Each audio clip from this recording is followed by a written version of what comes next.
Paul, really appreciate you coming on today. Guys, we got Paul from Conspiracy, also known as Understanding Conspiracy on YouTube. Been loving his work for years. He was gracious enough to give us some of his time today to talk about his work and his philosophies, and most importantly, exposing the Nephilim death squad. So, Yeah, shills confirmed. so Paul, it's hard to sum up your work because you've gone in many directions, obviously. So, the one thing, I would classify you as an exposer of the Nephilim, but also you and I share a common vein in our works about talking about the downsides or dangers of what I call the truth or doom loops or the modern truther community. So I'd love to get into that as well, but maybe if you can just tell the audience a little about yourself, your background, and what got you involved in owning the Nephilim. Yeah, sure. So my story spans over just over a decade. Primarily, I got into all the conspiracy theory stuff in around 2010, 2011 period, just in that build up to the 2012 end of the world Mayan calendar doomsday stuff. And that was my hook. Yes. That's what got me turning my head saying, well, what are these people looking at? What's making them say this stuff? I've got to see what's going on here. And yeah, obviously, one rabbit hole after another, I just ended up becoming a full-blown believer and conspiracy theorist pretty much over that year. All my paradigms shattered, my entire belief systems rearranged, everything just, all the scary stuff that comes with waking up, to use that term. And so I ended up creating this YouTube channel at the end of my university degree. I'd have a degree in fine art, and this was kind of my end of year project result, making this channel. So I left university with this channel, and I kind of went off on the trying to discuss the conspiracy culture in like a meta way, what it means to be a truther. I started a series called the Truther Therapy Sessions. So while all that was going on, obviously I also did the other thing of exposing the occult. I was heavily steeped in researching occult symbolism and everything that comes with learning these truths. And along the way, to briefly summarize a long story, I came out of the New Age psychedelic exploration world. I found Jesus at the bottom of all. I found Jesus at the bottom of all the rabbit holes, and I became a Christian. And then that led me going down the Christian route of understanding the conspiracy, biblical history, a lot of research into things like the Nephilim, the antediluvian epoch, the past, the secret societies, and the roots to the antediluvian serpent cult worship things. And it led to one thing led to another, and basically, after a few heavy demonic attacks and visions of spiritual psychedelic jester monsters in this fractal matrix realm, a few things kind of clicked, because I was no stranger to the DMT realm or the acid realm or the mushrooms.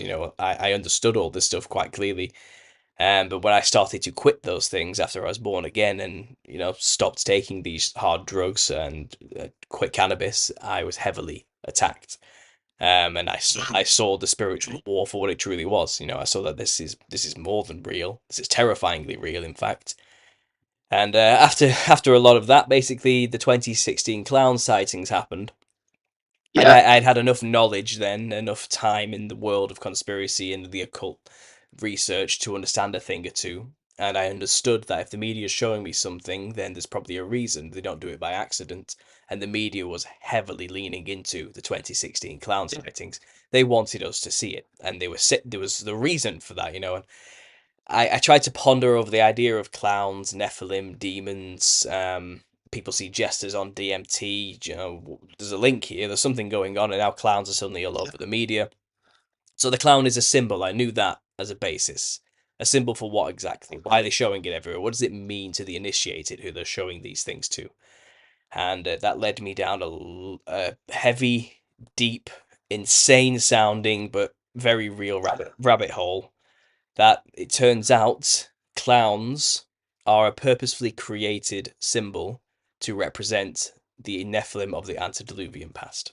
And they're used by secret societies to channel, summon, and venerate the Nephilim publicly without the public knowing that that's what they're doing. It's an occult symbol. It's a symbol that has a hidden meaning.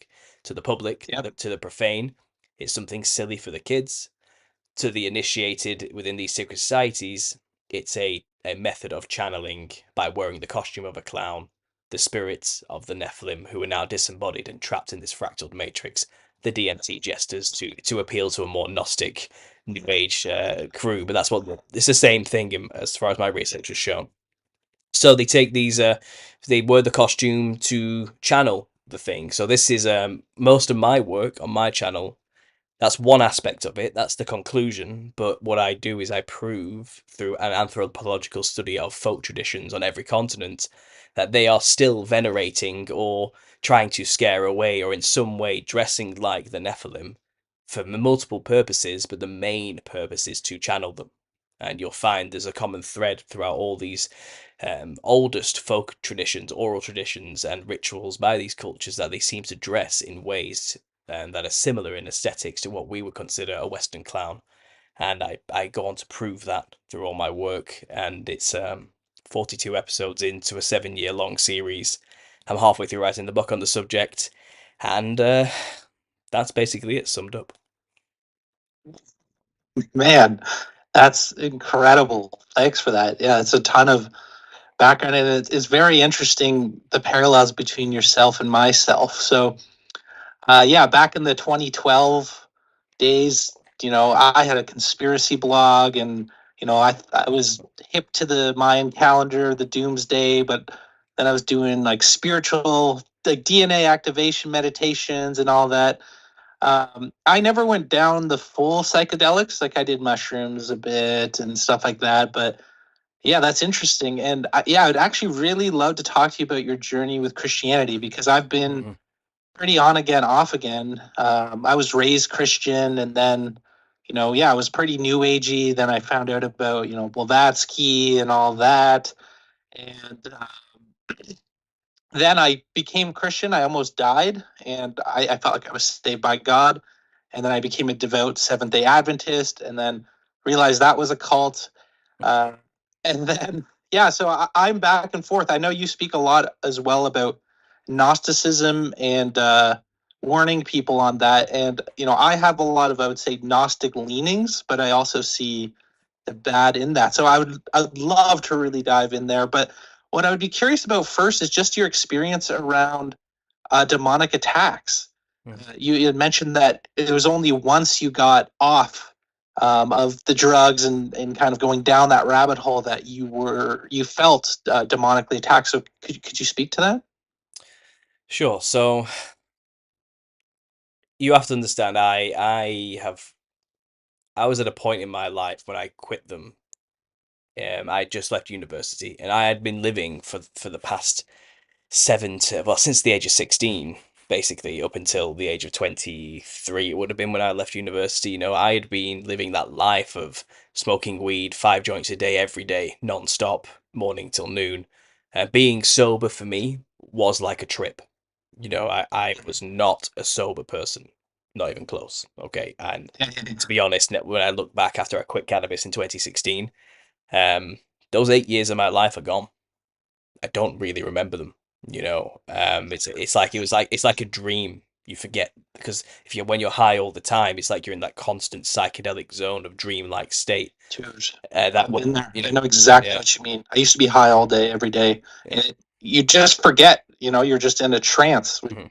Is it? I guess that's what you're describing. Yeah, well, those were the best years of my life. Those are the years where I made all my friends. Where I was as fit and as young and thin, as attractive as I ever was ever going to be. I had a lot of fun at that during that time. I learned a lot. I was, went through college, I went through university, but when in hindsight, I don't really remember any of it because it was a dream to me. And it's like you forget a Yep. dream. If you're high for all those years, when you finally quit, you forget, just like you forget a dream. Yep. And the thing is, during that time as well, when I was at university, I was doing class A's. I was taking cocaine, I was taking MDMA on the regular, going to raves as well. And I was microdosing LSD every other day. And when I could import mushrooms in, I was doing that too. And I got hold of DMT quite a few times. So I did about 3 settings of that with different people, spanned over about a 3-year period. Um, so I was hard into it, and I was swimming Yeah. in New Age philosophy, Eastern philosophy. Alan Watts was the Zen Buddhist. Alan Watts, Yeah. Westerner turned Yeah. Zen Buddhist. I listened to everything he's ever said, every word. Yeah. I hung on to it like a religion. It was. Wow. I considered his perspective on the matter and the Eastern philosophy on the matter that it's all an illusion, basically, and we are God experiencing Mhm. itself as though we've forgotten we are God in order to have a good Yep. time. I genuinely thought that was the truth, and I felt Yep. that was the truth. My artwork reflected this. I was an art student. I was heavily into sacred geometry, the flower of life, the mandala patterns, the platonic solids, which is reflected in my logo for my channel. You can see that's something I came from. Um, Hmm. and I was obsessed with trying to understand the nature of reality. I was obsessed with it Hmm. and the nature of the constructs. I'd seen enough to know that it's not as real as we would like to think it is Yep. in a conscious, sober state. And I was obsessed with getting to the bottom of what does it mean. Am I God projecting the reality from my own mind, or is this, is there a creator?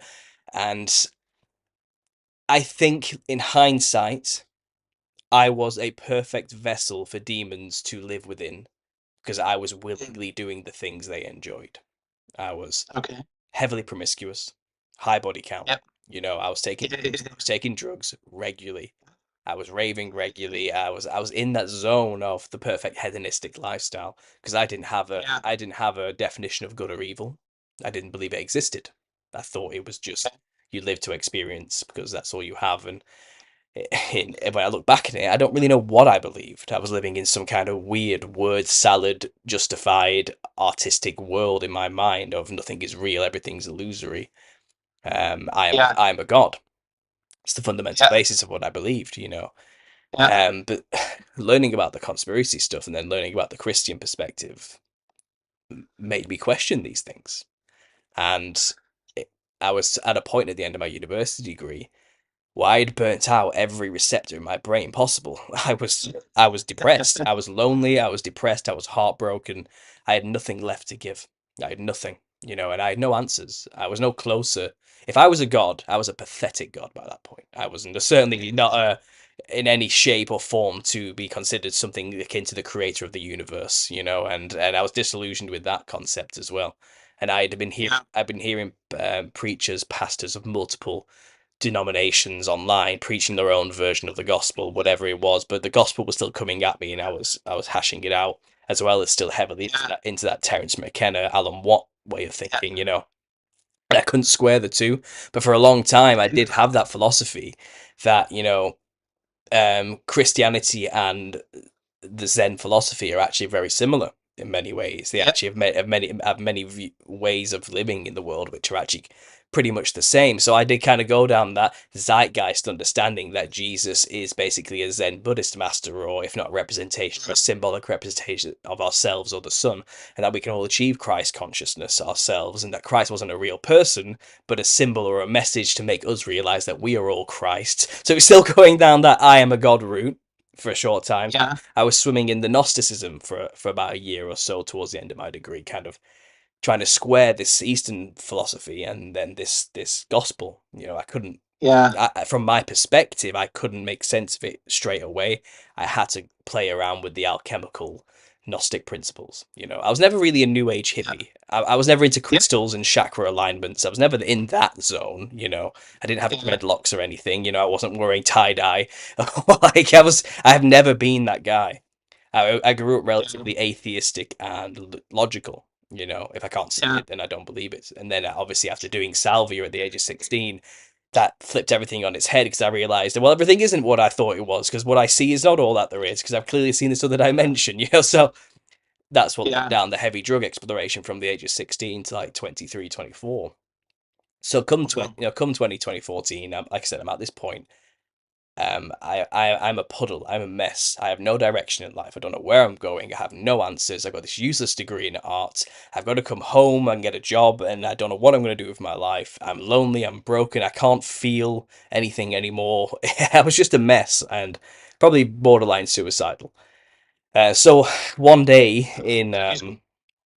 one day I went to a stag do, which is for my brother-in-law, and I went to a different city, and I ended up being in this hotel room one night, and I took a bath, and now I hadn't had a bath. I'd only ever had a shower cubicle growing up, so I hadn't actually had a physical bath where I went underwater in about 15 years. I hadn't. It's just never been an opportunity for me. I've always just had showers. I've always lived somewhere that has a shower cubicle, and that's all. I didn't go to swimming baths or anything, and all this type of thing. So it was a bizarre moment, but I was just at this desperate point. And I just said to God, if you are real, save me, help me. I don't know what I'm doing. I haven't got a clue what I'm doing. Um, clearly, I'm not a god. If you are real, show me, help me. I need help. Yeah. And I asked verbally out loud. I was saying these things. I wasn't like just saying it in my head as a passing thought. I was on my knees, desperate in a sense. Just help, please help me. Like, come on, then, show me. Please. I need help. I'm, I don't know what I'm gonna do. And at the same moment, I went under the water in the bath, and then suddenly I shot up with this huge feeling of energy rush through my chest, and I run to the window, the mirror panting, and then it fades away, and I'm like, what the hell was that? I thought I was having a panic attack of some kind, but I realized it wasn't a bad feeling. It was like just a feeling of power in the chest. It's right in the chest. It was right in the center of my vessel, whatever it was. Yeah. It wasn't a panic attack because it left pretty quick, and I realized it was Yeah. a bit of a rush, like an adrenaline rush in it as well behind it, and it went. And then from that day, my life did change, and suddenly it literally is the case of being born again. And I think I know what it means. It's a very literal thing. What I used to desire, suddenly I was repulsed by. I didn't want to smoke weed anymore. I didn't want to be addicted to nicotine anymore. I didn't want to drink anymore. I didn't want to do drugs anymore. And when I did do those things, I felt the conviction, and I felt that, Yeah. what am I doing to myself thing? Like, what am I doing? Why am I doing this? This is stupid. This is not helping me in any way. And I understood it. I used to justify it. I used to say to myself, yeah, no, this is fine. This is helping me deal with, everyone needs a crutch, right? This is just mine, that kind of attitude. It's not a big deal. Yeah. But it wasn't like that anymore. I couldn't do that anymore. It wouldn't work. And slowly but surely, since that day, it's taken me 10 years. It's, what is it, 20, it's almost 2024 since then. And at the start of this year, I quit nicotine fully from an e-cig where I'd been lowering the strength over the few years. But I quit cannabis in 2016, so 2 years after that. It took me 2 years to fully just cold turkey say I'm not doing this anymore. I'm still working on it. And it was hard. It was hard. It was a hard process. Don't get me wrong, but it was easier than I thought it was going to be, and God certainly was there every step of the way, encouraging me and helping me get through it. But I had to meet him Wow. halfway. I had to make the step. I had to do something. I had to Great. give at least 30%, and he'll take me the rest of the way. And that's pretty much about the story of being saved for me. And it was a slow Wow. process of burning off the old self. I was clinging on to a lot of things. My ego was not letting go of certain things which I had held on to as a part of my identity. Who am I if I'm not the guy who smokes weed? Who am I if I'm not the smoker? Who am I if I'm not the guy who sleeps around and has this weird attitude? Who am I? Who am I? I needed to figure out who I was. I didn't know who I was. I was living somebody else's lives. I was living the lives of these demons within me, basically. They were living precariously through me, and I didn't know who I actually was when I let go of all this stuff. And like I said, when you quit cannabis, you start to remember that you don't remember your life. Where's it gone? I've been so okay with just being in this weird world that I haven't actually accomplished anything in that time, and Wow. I don't remember my life. It's like it's missing, and Yeah. I hadn't done any self growth or work, so I had to start working on myself, and that's during that time, the channel took that turn, and that's when I discovered that in 2016, after I quit the cannabis, actually, funnily enough, is when the Nephilim clown thing happened, and when I had this topic. When I started the series, and I got 2 years into it by 2018, and I had like 17 episodes down, and I was sober by that point, but I'd been working my way up in my job to be a manager. So it's kind of like life was getting better.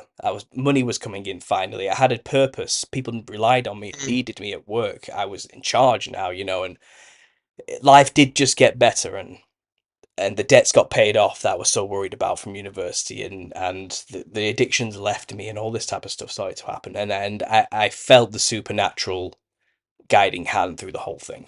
you know, the support Wow, man. for it through it all. And getting rid of the demons Oh, was hard. In terms of demonic attack, you know, getting rid of the demons was hard because I did have a lot of sleep paralysis during this time, physical visions and encounters. There was one moment where I was just sat in my living room minding my own business, and then suddenly it started to spin like I just drank a full liter of vodka to myself, and I went paralyzed, and the room became darkness from the corners of my vision as it swirled into this weird chasm of abyss.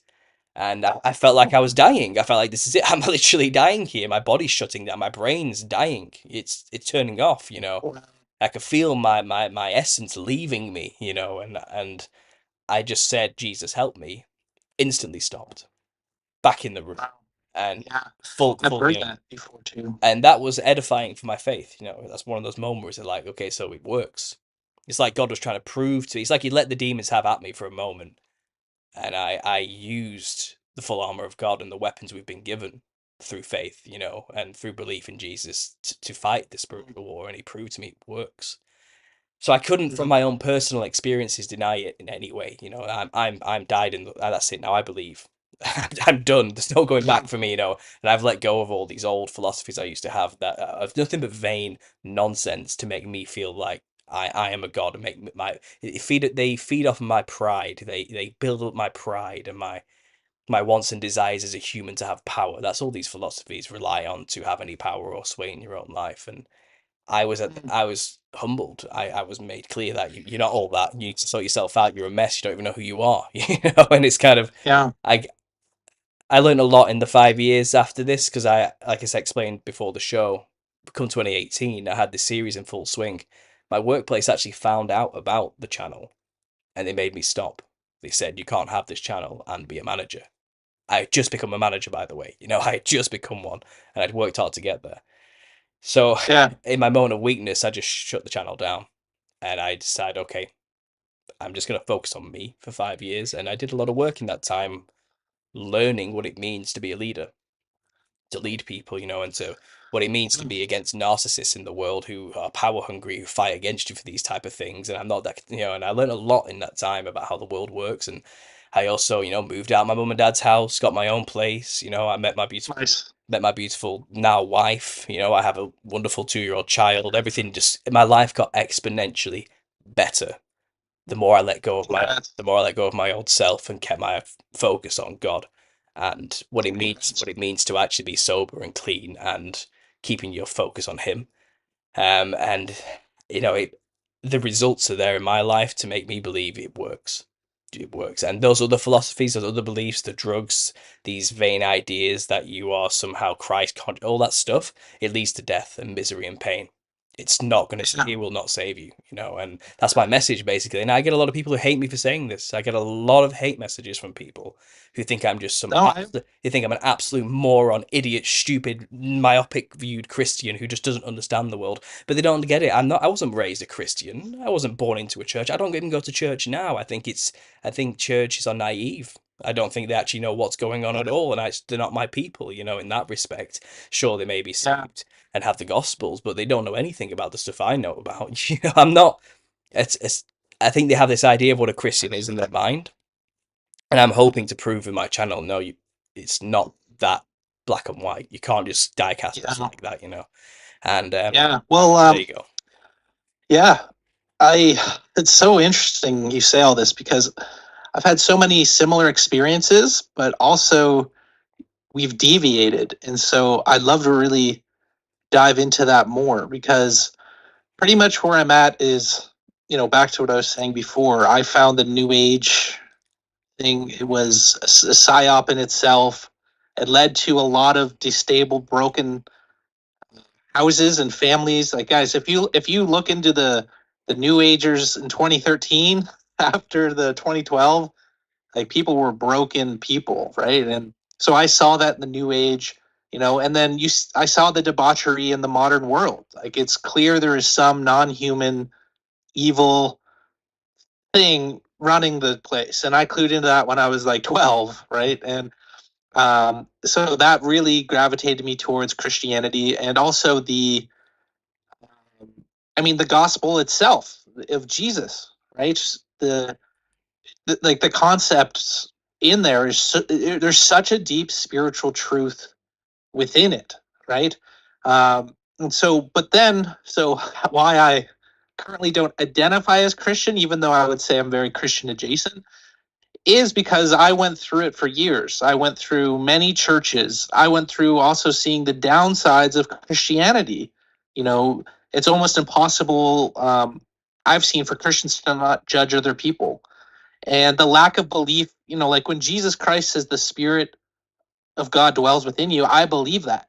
You know, like I felt God my whole life. You know, and like my chakras, I felt them since I was a kid. You know, I'm not an especially like woo woo person. I literally just felt those energy centers in my body since I was 8. And I used to go to like the emergency room because I thought I was having health issues. And finally, someone's like, those are just like chakras, right?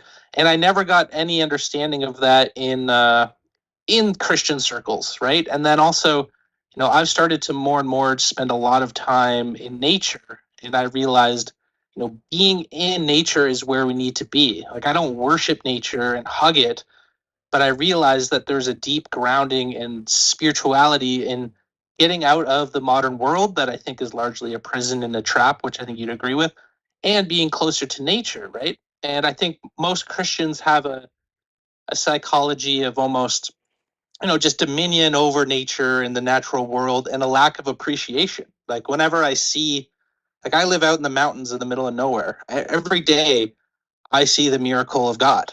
Like, when I see the mountains, when I see the trees, when I see animals, when I see my own deaf blind dog, I see God in that. And I never found other Christians who really vibed with that, so I always felt like an outsider. And then also it was just, the perceived moral implications. So, like, I traveled abroad to Thailand and stuff, and I met, Buddhist monks and other people who were some of the most beautiful, ethical, moral people I've ever met. Like almost like angels. I don't want to get biblical here, but just beautiful human beings. And all my churches are saying, unfortunately, these people are going to hell, right? And the people who are telling me this were people who were living crappy lives, judgmental, and weren't really, I would say spiritually evolved at all.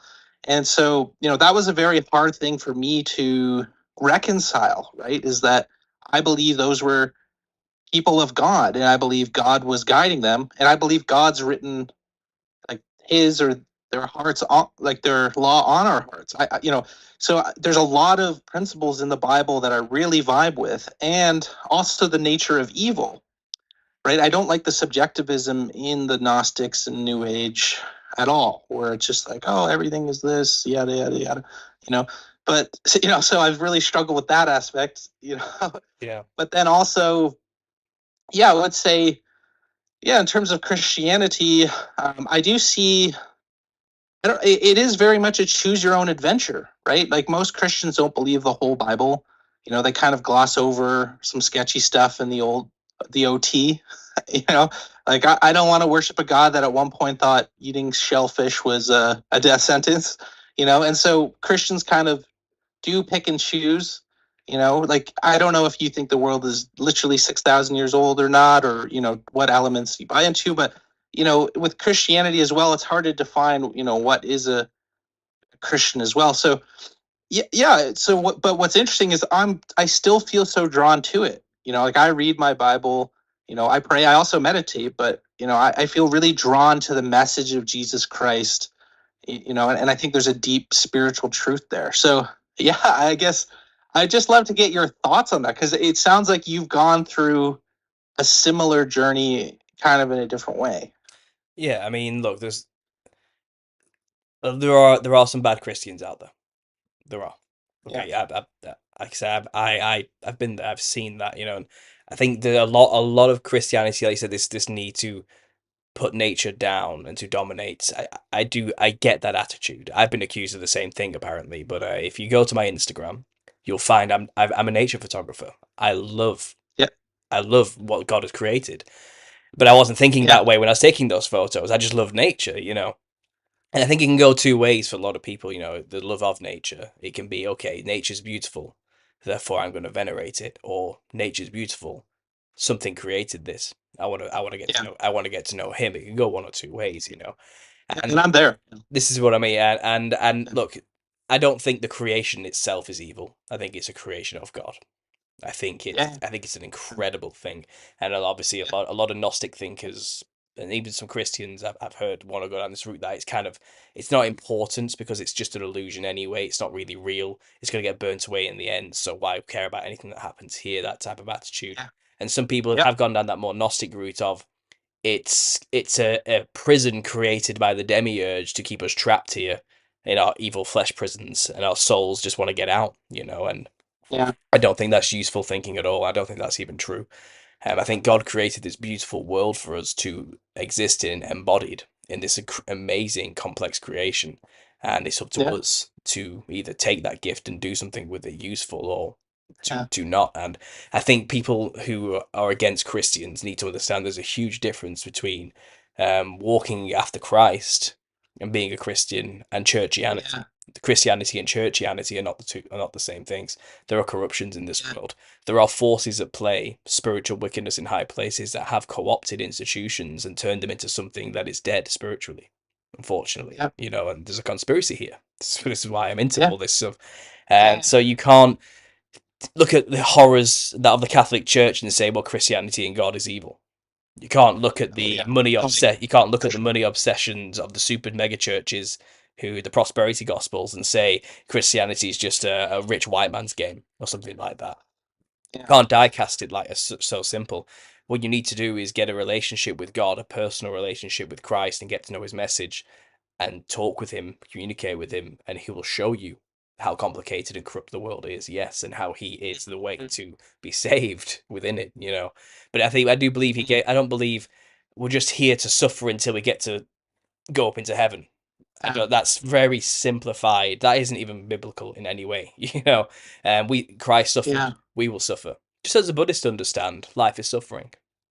Yeah. You come here, you will Yeah. suffer. It isn't perfect. It is a fallen state that we're kind of in. The world is a Yeah. corrupted, fallen thing. It's far removed from God's original design. And the biblical history does go into how angels did attempt to corrupt God's creation. That's a part of the rebellion, Mhm. and it's kind of explained Yeah. biblically that we're in a war, and you got to choose you don't want to be on the wrong side in this war. That's the type of thing. And if you're not on any side, you're just cannon fodder. Yeah. You will get swept up in it whether you like it or not. If you don't even know you're in the war, not to use a Gnostic metaphor, but it's something I think people can understand. Yeah. You're all agents in the Matrix until you wake up. Yeah. Do you know what I I mean? literally said that two Yeah. days ago on a podcast. Dude. And, Yeah. and there is some truth to that, but don't take that as though, Paul's a Gnostic now. I'm not. I don't think reality is like some kind of hologram illusion, and we're kept here by a cruel prison keeper. I think God wants us to live our best lives, and I think a lot of us have fallen away from that path He had planned out for us, which is not like Yeah. a track you must stay on in terms of control. I think people get upset with that as well. You have free will, but what He has created for you with specific abilities for you that only are unique to you as a unique individual He knew before you were born and created is a life Yeah. mapped out for you that could be perfect, and you can. Let me. Oh, sorry. Go ahead. I'm saying you can choose to follow a similar path that He's laid out for you, and choose to explore the options He's given you that He knows you will enjoy, or you can go off the path and do your own thing, do what thou wilt, and usually it leads to sin, suffering, and death. Okay, that's kind of how Yeah. it goes, Yeah. But what He has created a life for Yeah. you that would be perfect for you, and you don't have to do exactly what He says. You've got free will, but you'll find actually doing what He's suggesting works out really well. So why not? And Yeah. everybody's unique in Dude. that respect. God hasn't made us to be cult members who conform to the Borg hive mind of churchianity. That's not what He created us to be. Unique individuals made in His image, with Yeah. different wants, desires, skills, and dreams.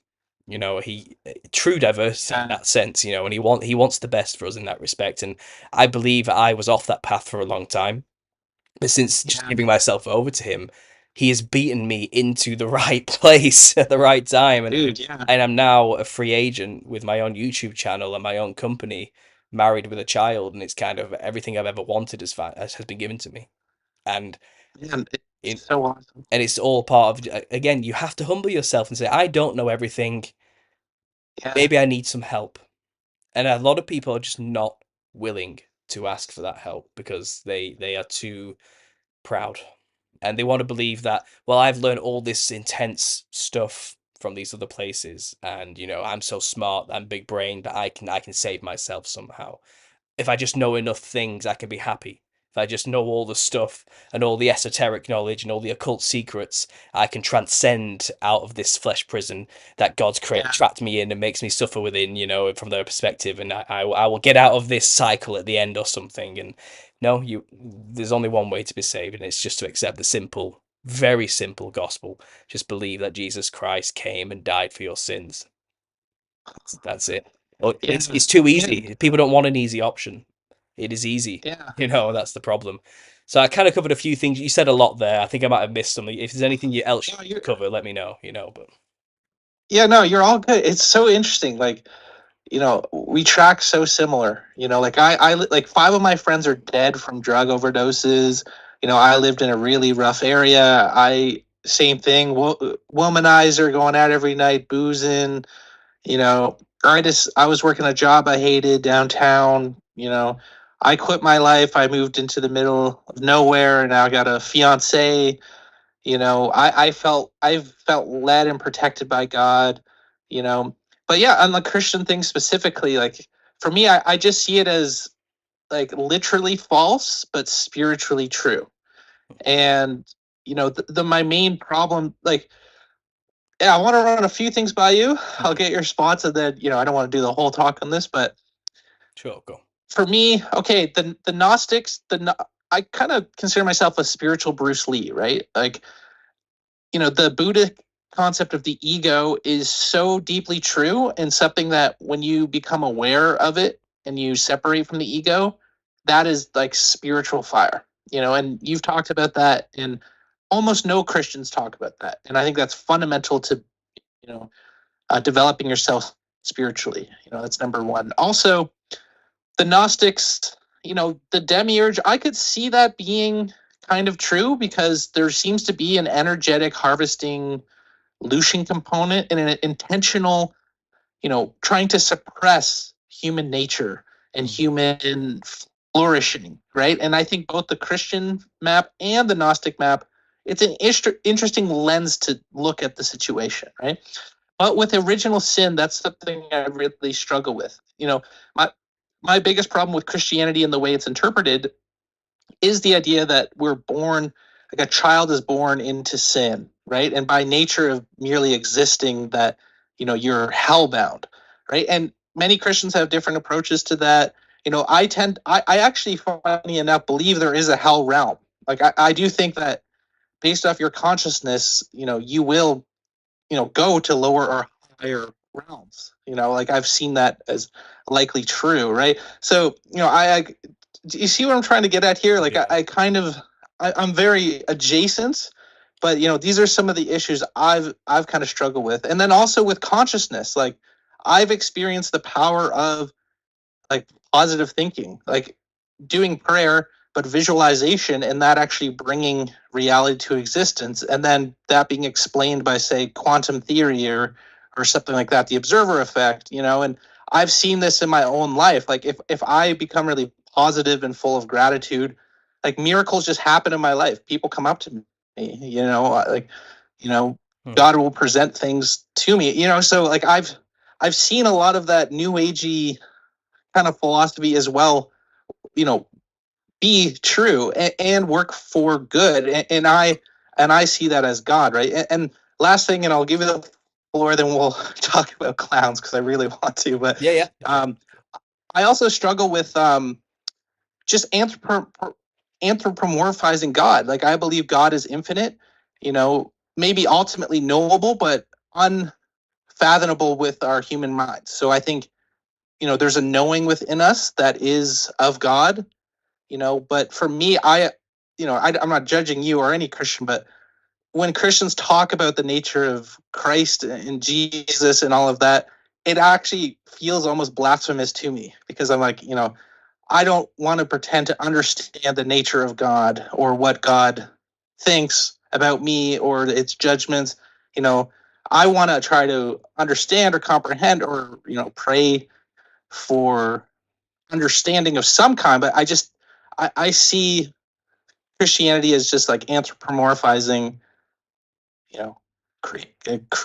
creation largely. So I threw a lot back at you. I would love to get your thoughts because I find this totally fascinating. Hey, you did say a lot there. Let me try and figure out where to start. So first of all, the archonic looshing aspect of reality. Well, the Bible does explain that yes, we are in a corrupted world because there are actually entities that do not work in our best interest, which are in rebellion against God from his original design and creation. The Watchers mated with human women and created Nephilim. And those Nephilim were tyrannical rulers, giants that basically cannibalized us. This will get into the clowns later. This is linked the history for it. Um, the Watchers who did this were punished and sent into chains in Tartarus. But before that, they had to watch the children they created, these tyrannical, bloodthirsty giants, kill each other. And that was their punishment. And also, they also tried to kill their own parents as well, the angels, but failed miserably. We see parallels to this story echoed through, let's say, the Greek mythology of the Titanochemy, the battle against the Titans versus the gods of Mount Olympus. It's stylized well after the fact, but it's echoes of this ancient battle that happened between the giants. Yeah. But they had children. The giants, they had their own children with human women. Those children had children as well, and that corruption didn't just end with that initial battle. Then the flood came to kind of reset this issue, to get rid of the built infrastructure for this world run by these entities. These who did this on purpose. The sole intent was, we need to corrupt God's creation because he has put man above us.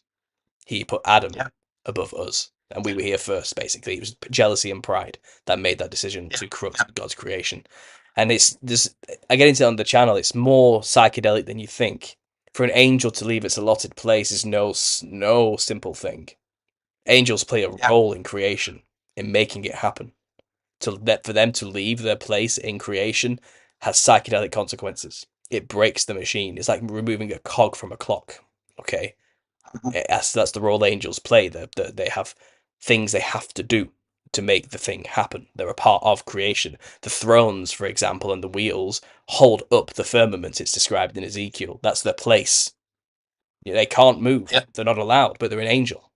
That's the point. And a lot of these were dragons, as depicted in the old times, who were water dragons, sky dragons, earth dragons. They had an element attached to them because they were intrinsically linked with the earth and the creation itself. So the rebellion of a third of the angels is no trifling situation. I think it changed the structure of reality in an extremely psychedelic, incomprehensible way when it did happen. Okay, but that created demons, the offspring, the Nephilim who died. Their spirit, the thing that animates their flesh, didn't leave the earth because it was never supposed to exist. It has nowhere to go. It's not compatible with leaving this realm in any way. They are strictly carnal, fleshly, earthly beings. They don't have a higher spirit connected to God or anything. They don't have that in them. They don't have the ability to even perceive goodness because they have no connection to the source of all that, which is the God himself, the creator of all things. But these are demons now, which are still here. They never left. They just don't have a body, And the DMT realm, which I think we very well perceived during that time, was just a part of our normal day-to-day life and our abilities as man. That's where they are. They're still there in disembodied form. And our ability to see them was taken away from us after the flood. And that was a small mercy because we don't want to be interacting with them. It's for our own protection, not because God wants us not to have a good time or something. So our actions in the future to take drugs to get back there is actually, in that respect, spitting in God's face. He's tried to do something nice for us, and we're in a rebellion because we believe we know better. We're going back to the astral realm to communicate with these entities. He purposely put a barrier between to protect us. So when you change your context and shift your perspective a little bit, you realize, you have to be careful with what you actually choose to do and what you communicate with. We're told to test the spirits for this reason. So when you have this idea that there's creatures of an evil satanic higher force or archons and the lower entity demons looshing our fear energy from us, these narratives, you're just talking about these same creatures and the hierarchy of the wickedness in high places. It's just for some reason you've equated that to God has done this. And that's where that thinking comes from. What kind of cruel God would create such a world? He didn't create that world, but he gave his people free will, and we've turned it into this. And there are entities out there who have lied to us about our true nature and where we come from, and created stories and mythos that turn us against God and make us believe he's a cruel, evil prison keeper who's keeping us trapped in these corrupted flesh prisons. But they're the cause of all those problems, not God himself. And Jesus came to correct this issue. That's the whole point of him coming. Yeah. That's why he came. He came to solve the problem of this. And yeah, Adam sure sinned. He rebelled against God and did something he shouldn't have done. But it also says that the serpent basically pushed him to do that. He knows the serpents, as it's described as a title, Satan's, the serpent, the adversary. He knows the role that they played in the corruption as well. But that doesn't just make us innocent. We still messed up. We still, as mankind collectively did, even after Adam, we kept corrupting ourselves further. Mankind decided to worship the Nephilim. They also decided to try and be like the Nephilim before the flood and corrupt their own DNA and do some genetic engineering, as it's described in the book of Jasher, and mix themselves with other kinds of animals. We are not perfect. We are constantly spitting in the face of God's creation. We are constantly in form of rebellion and pride all the time. So you want to say, oh, well, I don't believe in original sin. I've seen no evidence anywhere yet to prove otherwise in human history or even antediluvian ancient history. We have a problem. We have a serious spiritual problem, and But if you look at a child, you don't say that is a bundle of sin that can only be redeemed by the grace of God. That absolutely, right? I agree. I think there's a point in a child's development where something changes, where the world corrupts them in a sense, and I think that's a part of I think the idea of original sin has corrupted everything to the point where it will get the children eventually.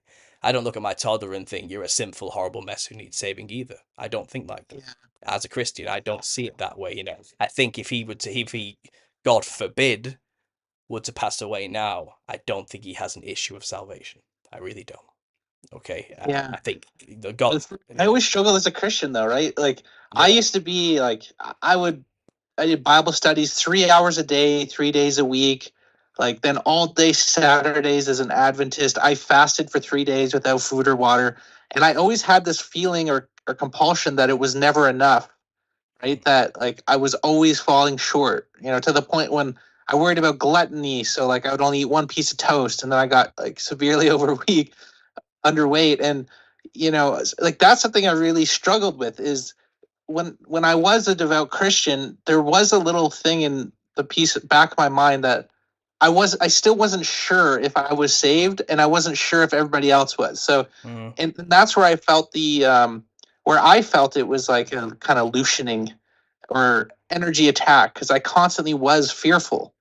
Yes, I was accepting Christ's grace, but then I also felt like maybe it hadn't worked. Well, And then everybody around me remember, is going to hell. The adversary, Satan, he is an accuser, and if test the spirits behind these things. If you're in an environment that's putting you down in that accusatory way and makes you get in this knot in your mind about your relationship with God, that's between you and God, not with these churches or these structures demand that you must follow their way or else, and judgment is his. It's nobody else's. No man or a leader of a church can tell you about your walk with God. They can't, and this is why I'm not a member of any church. I'm a non-denominational Christian. I don't even. I think that's the best name I can come up with where I fit into the category. But I tried the church thing, and it is spiritually weak, and there's no meat in what they're teaching. They're not talking about these concepts or tackling these issues in any way, and they create weak Christians who their faith is easily shaken as soon as one stumbling block comes along. Like, for example, what are demons? And they can't answer that question because the canon's different for certain churches, and they don't apply Enoch to the teachings, and then they'll blaspheme anybody who does, and it's ignorance abounds everywhere. No, I can't say I don't know all the answers. I'm always learning stuff. Don't get me wrong. I'm not a pastor. I'm not a minister. I'm not a leader of a church or anything. I'm on my journey, my walk with God, and I share my thoughts and feelings along the way with people like yourself who are also thinking about these things. I don't judge, because judgment isn't mine. I've been there. I've been in these places, these horrible pits of confusion and trying to figure out what's going on. Yeah. What I find is, as time goes on, you get shown the answers. Not necessarily told, although scripture does have a lot of the answers if you just go look, and get deep into it. But God has a way of just showing you these things. Like, for example, I'm just speculating here about the whole issue of a child, for example. I would not want to say personally that a toddler is guilty of anything, because they don't really have free will. A toddler doesn't have free will. I'm in control. Yeah. I'm in control of my son's life. You know what I mean? They can't. Yeah. They don't have free reins to do anything. At all. Like I do everything for that child. Through and through. But there will come a day where I let them go, and then they can make choices, and it depends on the choices they make what the true nature would be. It will come out. It will become apparent pretty quick. And it also may reflect on how I've raised the child as well. So I can think about these concepts, but maybe I'm thinking, to answer your question, because I don't have the answer to this, but maybe there does come a point where the child is free. That's when the world will inevitably corrupt them. And it may be the case that they have a connection with God, and they do make the right choices, and things do go, and God does favor them and walk with them, regardless of whether or not they read the book, the words on paper or something. You know what I mean? So I don't necessarily know. Like, there are these, it's a mystery. Someone described to me. Someone described to me. I can't remember his name. I wish I could right now. Nice guy, and he basically described, a lot of these things I talk about, because there are no conclusive answers, but there's still deep questions we all want to understand, but we can't get it's one of those things you have to just put on the shelf of wonder in your mind, he calls it. Yep. And you put it up there, and you leave it there, and you look at it every now and then, and just think about it, because you'll never forget it. It'll always be there as a question, but I think from our perspective, as limited humans, with our abilities to process the spiritual concept, which is very limited, I think it's some of these things we do have to just put on our shelf of wonder and just let it sit there. And we will. The pride in us wants the answers, but we have to accept that some things we're just not going to know until the end. And in terms of, you said a lot of things about hell.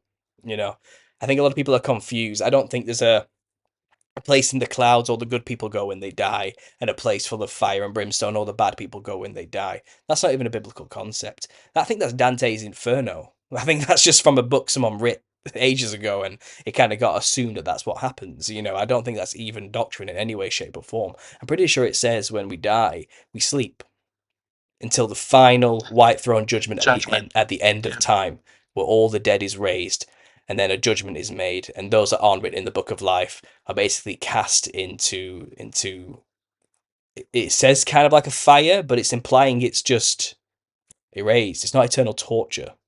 You get what I mean? But if some people have argued it's like a refining process, where you'll go through a process of maybe a painful process of burning off the sin, so you can come out the other end clean in the end anyway. There's loads of speculation of what happens here, but this concept of, well, if you do bad things and aren't saved, you're going straight to hell.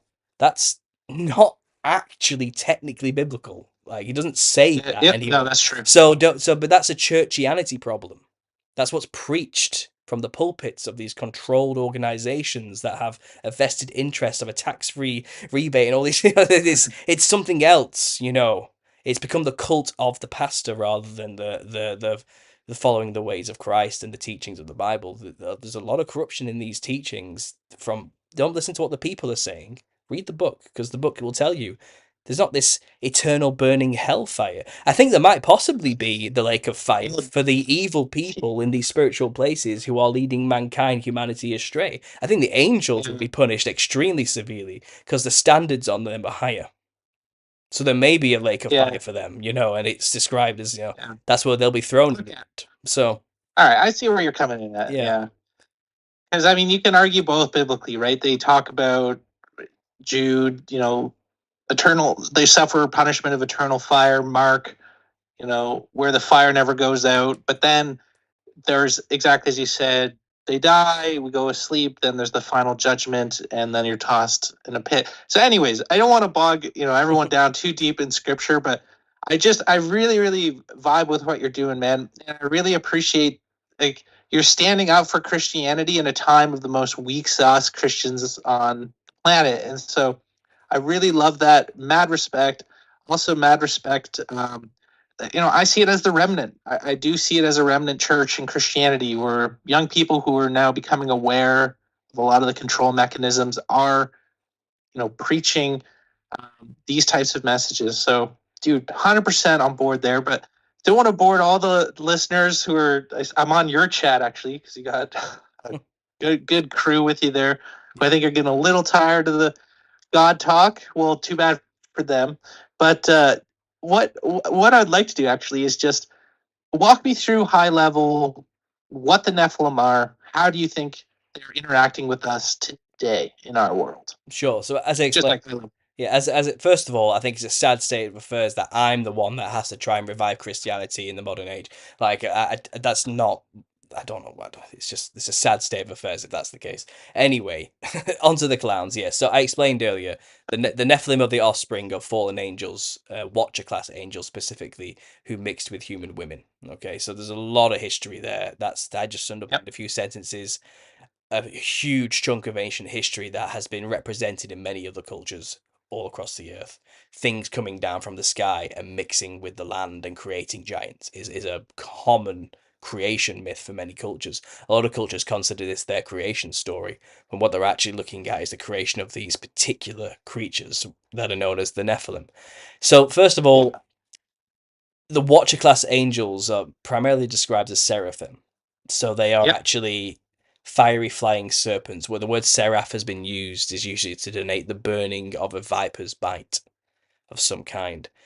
There's descriptions of the Watchers and the class of angels that they do have serpentine features, specifically in a book of Amran. It was found in the Qumran caves with the Dead Sea Scrolls, but it describes a vision of, I think it's Moses's grandfather or something. I can't remember the top. I've written down in my book, but right now I've not referenced it in a while. But just go read the book of Amran for yourself. And he does say that he has a vision of these two angels, and they look like adders. They look like vipers. They have the skin of an adder in the face like a viper. But they're angels and they're talking to him. And they're saying, which one of us do you choose?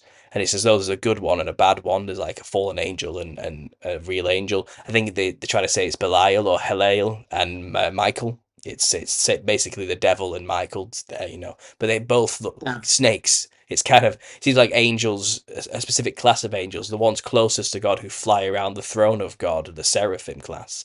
So do you think the Mayan, like Quetzalcoatl and all these guys, these are the Nephilim? Wherever you find serpents, fiery or flying serpents, like Quetzalcoatl is a feathered serpent, or the dragons of China are a good example as well. The rainbow serpents of Australia or something like that.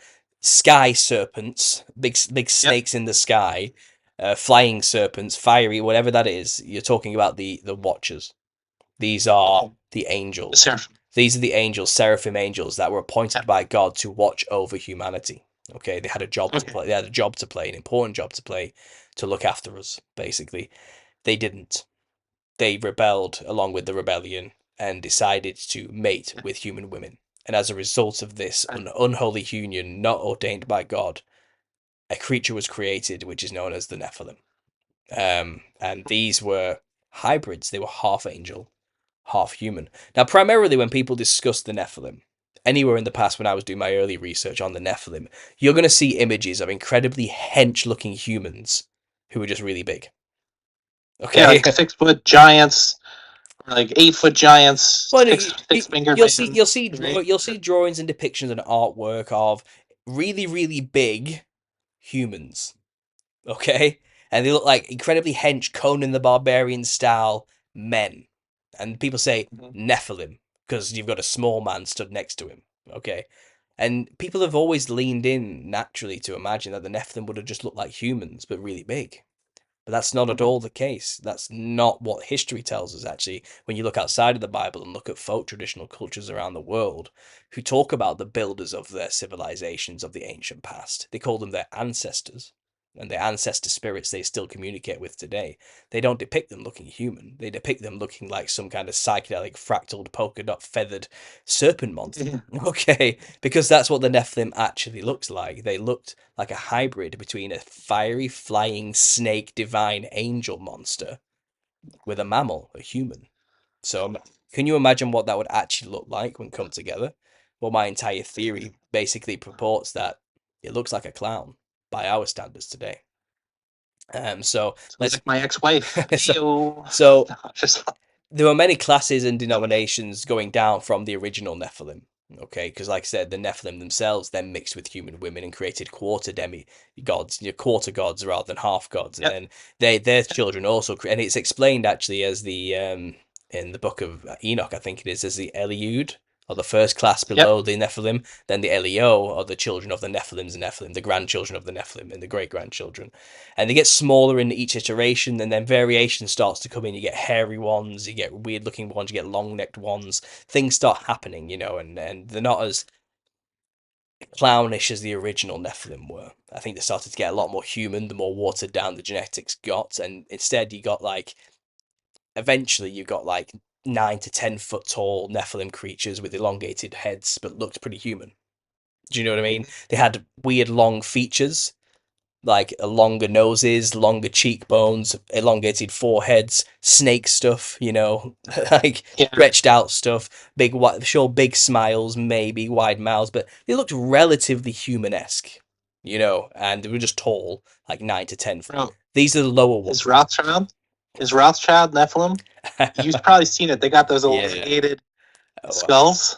it's What do you highly. think's going on there? I do believe the people who have placed themselves in positions of power today and control the world in the Illuminati sense, the conspiracy sense, they do believe themselves to be descendants of these people. Yeah, that's basically why they Right. think they have the right to rule us all. Yeah, Right. yeah, that's mostly. What do you think about that, I though? think I think it's true. Yeah, I think it's highly Yeah. likely that the big players are descendants of the Nephilim. Yeah, but very Okay. And do you think that? very Oh, watered down though. I don't want to go around playing the "you're a Nephilim" game to people. All right, that's not kind for of like. that's not for us to decide who is and isn't actually a Yeah. descendant Yeah. of the Nephilim. It's a very dangerous game when you start playing that. What's the conclusion Yeah. then? If you can start telling who it is and isn't a lizard person, what's your conclusion? What are you going to do about it? It can lead to people killing Yeah. people, and it's stupid. You don't know who Oh. is and isn't, so you can't make those Okay. judgment calls. Is my where I draw the Yep. line. So this is the whole wheat and the tares argument in the Bible. God says, "Let them grow together." And then Yep. in the harvest at the end, they'll be separated when you can finally tell the difference between the two. But until then, they look the same until the final harvest. So this is why I think Nephilim DNA down to today's day and age is where the whole RH negative thing gets involved. Yes, highly likely that's the case. Don't dwell on it. It's not up to you to decide who it is and isn't because you just don't actually know those things. And it's a very dangerous game. That's all I'll say on that matter. But in terms of Yeah. but the modern day Nephilim, earlier iterations of Nephilim didn't look that other than human. They got more human the more diluted it became. And this is the whole point of mankind's DNA got corrupted because of this interbreeding with these hybrid creatures. It became a mess. It says that Noah was perfect in his generations. People argue he was a sin free in that respect, but it's highly likely they were more or less talking about his genetics. He hadn't Yeah. hybridized. Yeah. He was still a human as God ordained from Adam. You know what I mean? Nothing had really changed. So anyway, that happened. The Nephilim were created, ancient stories, but the biblical narrative is one narrative. You find all cultures on the earth have their own version of dealing with these Nephilim, and they describe them with different names, their own artwork, their own cultural depictions. Okay, and then oral traditions have passed down to the modern day that still maintain that these creatures were their kings and rulers. They're the ones who created ours. They were the mound builders. They built the megalithic structures. They did all these things. They built these civilizations that our cultures originate from. So they refer to them as their ancestors. So Mm-hmm. let's break down a clown by Western standards, okay, and how this relates to a serpent human hybrid. That's what we're comparing it to. What would a serpent human look like? And let's look at what a clown looks like, and you'll realize they're talking about the exact same things. So, first of all, most descriptions of Nephilim, even modern day accounts from, let's say, tribes in North America, they're always talking about encounters with cannibalistic giants. Well, they always say they had white skin and red hair. It's the same description everywhere. So relatively maybe human looking, but very tall, very pale skinned, bright red hair. In fact, you'll find the practice of scalping as well may actually go back to killing the giant Nephilim, because the red hair was considered a trophy because it's so rare and unique and different and strange. And there is actually, I found it in a book about the mound builders. There's this testimony from a woman who's a part of this oral tradition tribe in North America, and she still has her tribe's Nephilim hair pelt, which she wears over her shoulder at certain meetings. They've kept it for this long, as a remnant, as a sign of their victory over the giants, So yeah, white skin, red hair, most common descriptor, base descriptor of Nephilim. There's always variations. They must, serpents come in many shapes, sizes, and colors. So did the Nephilim. But the common trait is pale skin, mainly on the face. The body may have been other colors, but the face is primarily white with red hair. That's a clown base by a Western standard. That's just the base of a clown. You build from there, don't you? So clowns often have a big wide smile. That's a serpent trait. Snakes can dislocate their jaws to eat their prey. You look at a snake face on, it looks like they're smiling at you, just by the nature of the lines that connect their jaws all the way to the back of the point here to the ears that on us. So I believe the Nephilim had that ability to open the jaw incredibly wide, a serpent trait inherited from the fiery flying serpents of their parents. So they had big wide smiles. So do clowns. Often clowns have red paint around the mouth as well. That could depict the cannibalistic blood-drinking nature of the Nephilim. They're renowned for drinking the human blood and just eating us. That's basically the history of the Nephilim, subjugating mankind and eating them. That's where everywhere you go, that's the story, okay? And many cultures revolved around appeasing the giant and offering sacrifices to them. Other cultures revolve around fighting against the giants and killing them and warring against them. It's one of the two. And that's what the red around the mouth of a clown could probably donate, their cannibalistic nature. But also, imagine a pale-skinned reptilian mammal hybrid with lips. That would look weird. Probably bright red lips on a reptile would look very strange, because reptiles don't have lips, but mammals do. So I think what they had was big bright red lips as well. I think it looked ridiculous. I think it looked terrifying, actually, to behold. So do clowns, big red mouths. So get onto the face paint of a clown. Often you see the painted big black brow ridges like this all the way to the top of the forehead.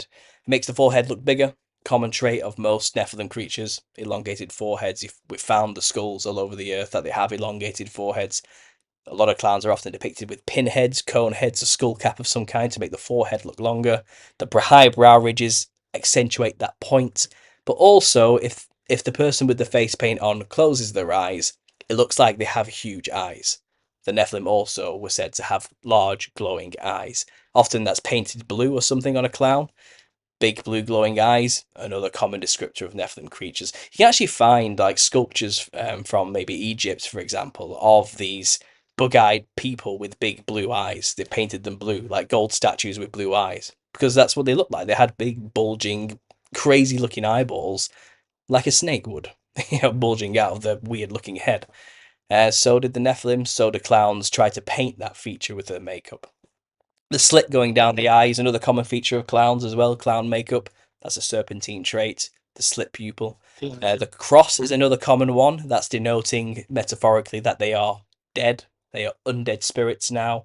You are summoning the dead with these things when you wear the costume. It's a tongue-in-cheek reference to their dead nature. So it varies. But everything's a symbol. Everything's a metaphor. Everything's a simile for Nephilim traits, history, and features. That's how you channel them. That's the whole point. You're supposed to denote yourself with features that represent them.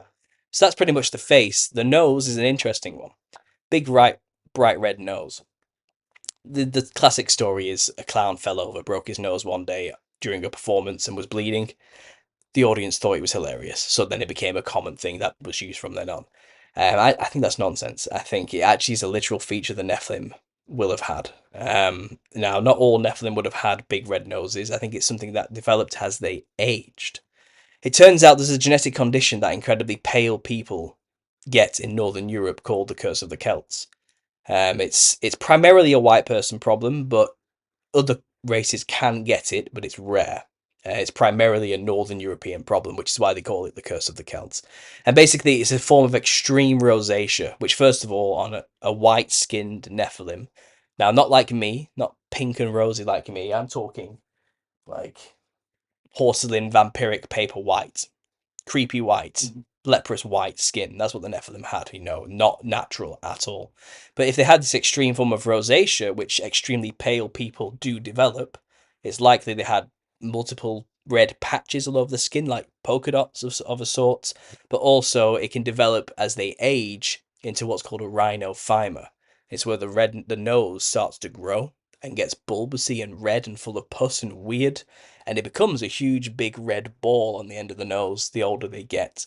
It's likely the Nephilim also developed the same genetic trait from the pale skin that they had. So they would have had big red noses the older they actually got. I'm not joking, it's a real genetic condition that incredibly pale people do develop. So there's a scientific possible reason for the red nose. That is a Nephilim feature once again, which is why clowns use it, because you are trying to summon with the costume in an occult sense the spirits of the Nephilim. So that's the makeup. Yeah. Costume, psychedelic coloured fractal patterns. That's serpent skin. That's reptile skin. Nature's palette is incredibly psychedelic. There's nothing more psychedelic than, with exceptions to an octopus, something like a reptilian. Okay, they are so psychedelic in nature. Like a chameleon can change its colors instantaneously. If you look at snakes, they are so vibrant and colorful across their varied nature and forms. As so are the Nephilim. Oh, have I lost him?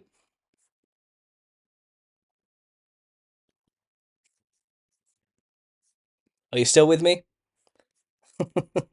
Is the chat with me?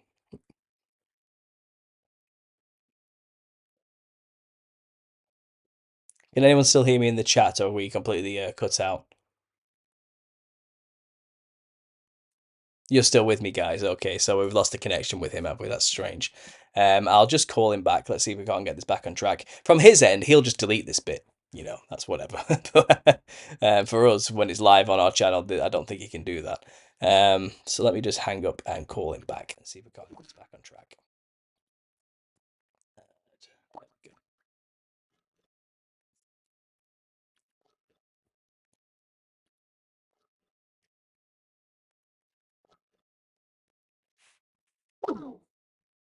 Ooh, he's not online. Spooky. Yeah, I've had a lot of technical problems lately with some of these live shows.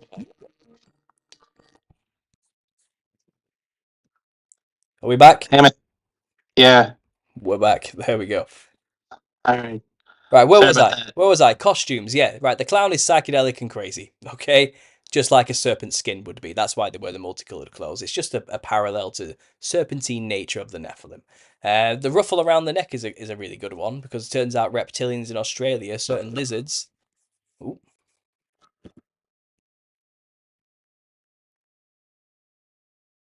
Is it me? Do you think it's me, guys? I don't actually know if it's me or not. What's going on? Let me just close this. I don't need that there.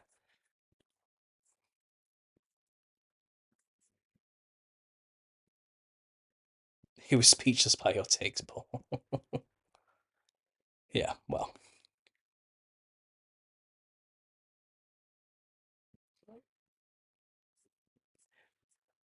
I must be hitting too close to the truth, guys. that's usually what they do, isn't it? Yeah, my connection's fine. It's something wrong on his end, so I'm sure he'll resolve it soon enough. In the meantime, I'll shill for E. Joyce again while I'm at it. So this painting behind me, this drawing here, is done by an artist friend of mine.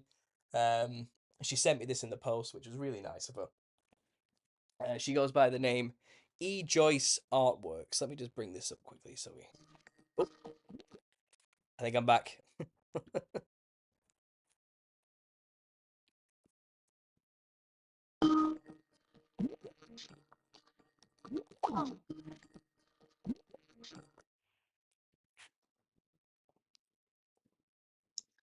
Hey, man.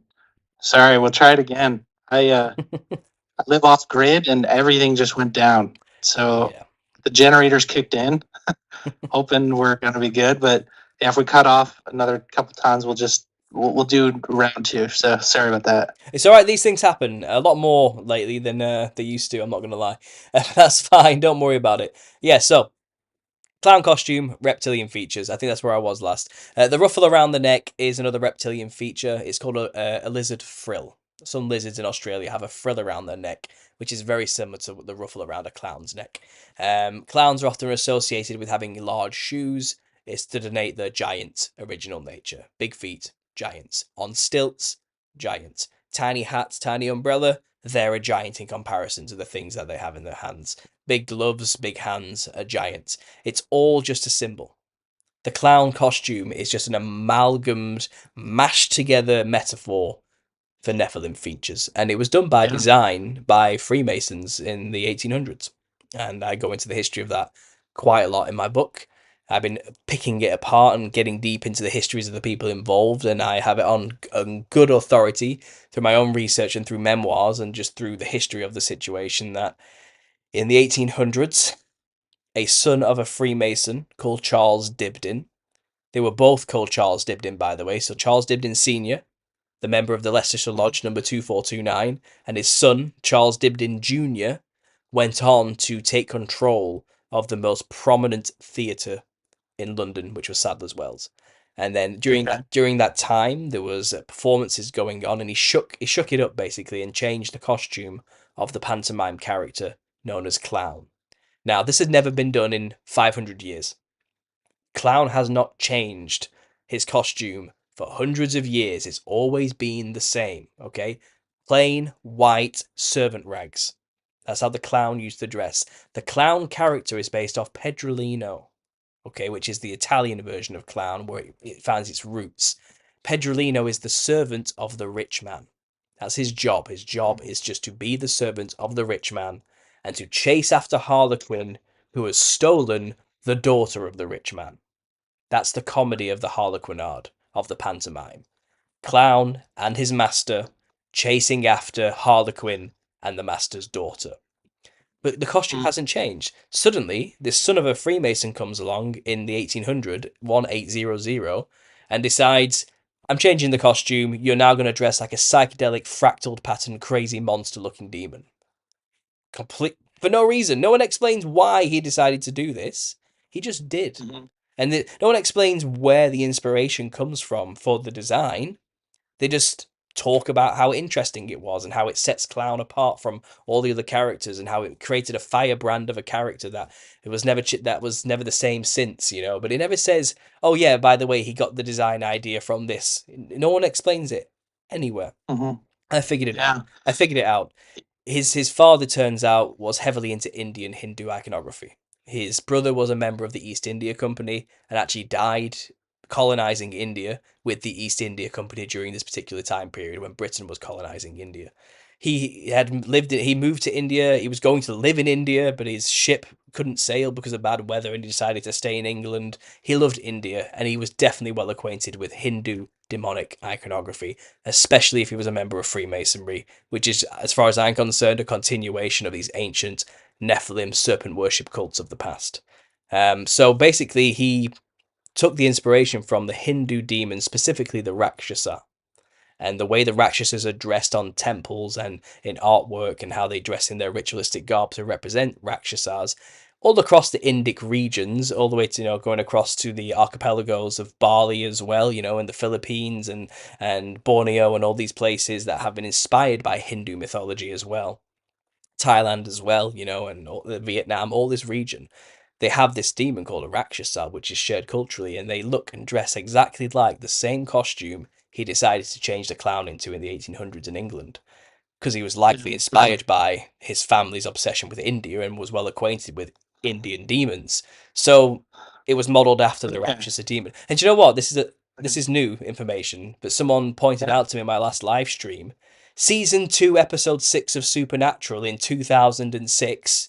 It turns out they made an episode about a killer carnival clown who was getting children to open the doors into their home so he could murder their parents. Turns out he is the spirit of a Rakshasa demon in that episode. Wow. And this is well before I've never seen Supernatural. I didn't know about that. That was in 2006, that connection. So the media has already made, the controlled media has already pointed out that the clown is literally the spirit of the Nephilim Rakshasas. Okay? So, Yeah. yeah, the clown itself is literally designed after a specific Indian version of Nephilim creatures. Yeah. All right. Yeah. I know you could talk for days about, all over the world, you've made such a compelling case. In all these isolated cultures, you see this clown figure, right? Yeah. And, for me, what really clicked with your work is from a young age, I was terrified of clowns. I just thought them really creepy and demonic, and I never messed with them. I wouldn't say I had nightmares of them. I just knew to stay the hell away, even as a kid. And it just always something intuitively told me that. And so you laying out the case is fantastic. And we see this clowning of the world, right? Where they're Mm-hmm. pushing clowns Oh, and yeah. yeah, on the even on the in fashion, and we're turning into almost a clown world. I made that post on Twitter there. Um, but yeah, so what I would be curious of is, you've already stated basically that you think the Nephilim are largely hidden, but how do you think, like, are the Nephilim here among us in the physical realm? Are they influencing us from a different spiritual realm? Like, how do you think, like, where exactly do you think the current Nephilim reside? And what do you think they're actually doing to us? Yeah, so the disembodied spirits of the original Nephilim are here on Earth with us. We just can't perceive them. They're in the what we call the astral realm, or the Yep. the fractal matrix. Or there's many names for this place. You know what I mean? Whatever you want to call it, Yeah. whatever group you come from, who's labeled it, whatever you want to call it. I assert the demons, the jesters you see when you take dimethyltryptamine, who are in the DMT realm, which is the same Yeah. place, are the disembodied spirits of the dead Nephilim. That's where they are. Mhm. That's where they reside. There may be some humans alive today that have Nephilim DNA within them in very small amounts who have put themselves into positions of power and perhaps are in some way better channels for these demons in these other realms. But the original half angel, half human demonic entities, which is what they are, they're now called demons. That's what they're called now, but in our culture's Mhm. terms. But what they used to be were Nephilim giants. They're in this realm, this just here on Earth with us. They're not separate from us in any way. I don't think the DMT realm is separate from Earth. I think it's a part of Earth. I think it's necessary for Earth to exist as we perceive it. I think it's like the plumbing behind the scenes of the projection of the Yep. thing we live in currently. It's the coding that makes this thing happen. It's a lesser place. In fact, it's a place where there are no embodied forms. We live in the place where we can the spirit can be embodied. You know, Yeah. I don't think the body and the soul are separate. I think Yep. I think I am a living soul with a body, and my body is a Okay. part of the soul structure, and I also am filled with the Mm. spirit, the Holy Spirit of God. There's Mhm. many ways. It's complicated. It can get complicated. It's best not to Yeah. delve Yeah. too much into all that. But Yeah. the spirit realm, people go there thinking it's a special, more advanced, unique place compared to where we are, and we're in the lesser realm, and they're in the higher realms. Could not be further from the truth. That's the lie. They are lying to you. Demons lie. You think it's the It's opposite? the Yeah. opposite. They are in a lesser place. The prize is here, where we are, and our body.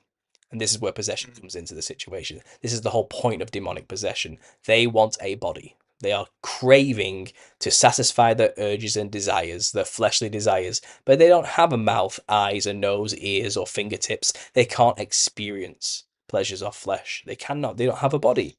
So they do it vicariously through us. They embody our body, they inhabit it if we let them in, if we leave ourselves open. And the Yeah. best case scenario for a demon is for you not to know Yeah. you have a demon in you. So they tend to stay hidden, you know. And once you cast them out, they end up back in this horrible place where they hunger and thirst but can't satisfy those urges. So that's why they use you. They live vicariously through your senses if you allow them in. And once you're filled with the Mm. Holy Spirit, there's no room for them. That's the point of being saved. It's to stop yourself from being under the whim and desires and motions of these creatures, these parasites that will use your body for their own pleasures and purposes. And the more you give over to them, the more control you let them have. If you know you have demons and let it happen, then all hell will break loose in your life, because you're just allowing them to take control of your vessel, and you'll be fully controlled by them. You might even black out and not even remember what you've done. In extreme cases, this is probably where these murderers come from, who say the demons made me do it. And they don't remember killing people. Like, this is the point. Like, these things were bloodthirsty, murderous, cannibalistic monsters when they were around. They're not your friend. But they will say anything. They will lie to you once you're in that DMT realm for you to let them in. They will tell you we're ascended masters from the fifth dimension, or we're time travelers who have just evolved beyond your comprehension of humanity or something. Or they'll say anything. They'll say anything to you. Oh, we're just reflections of yourself. We're collective Jungian archetypes of the collective unconscious, and we're just here to let you know that you don't need to take life too seriously, man. Now let me possess you. Lol. You know what I mean? They're just they're real entities with real personalities who existed once in physical form, and that's where they are. Disembodied spirits. That's what's going on. Yeah. Do you think they're the only game in town? Like when you hear about David Icke and the Reptilians and shape-shifting, do you take that as real, and do you think that's Nephilim as well? The whole alien situation broadly. I've spoken to a lot of people, and I'm pretty convinced that they believe they were abducted by aliens, and then so I'd be curious to get your thoughts on that. Is it all just a Nephilim game, all of this stuff, or do you think there's other people in the party? I've heard all the same testimonies you've heard throughout my years in the conspiracy world, and something's happening, isn't it? People are encountering strange cryptid-like creatures and what they call alien greys, or the tall greys, or the whatever you want, the Palladians. There's many variations of it. The Reptilians from underground or whatever.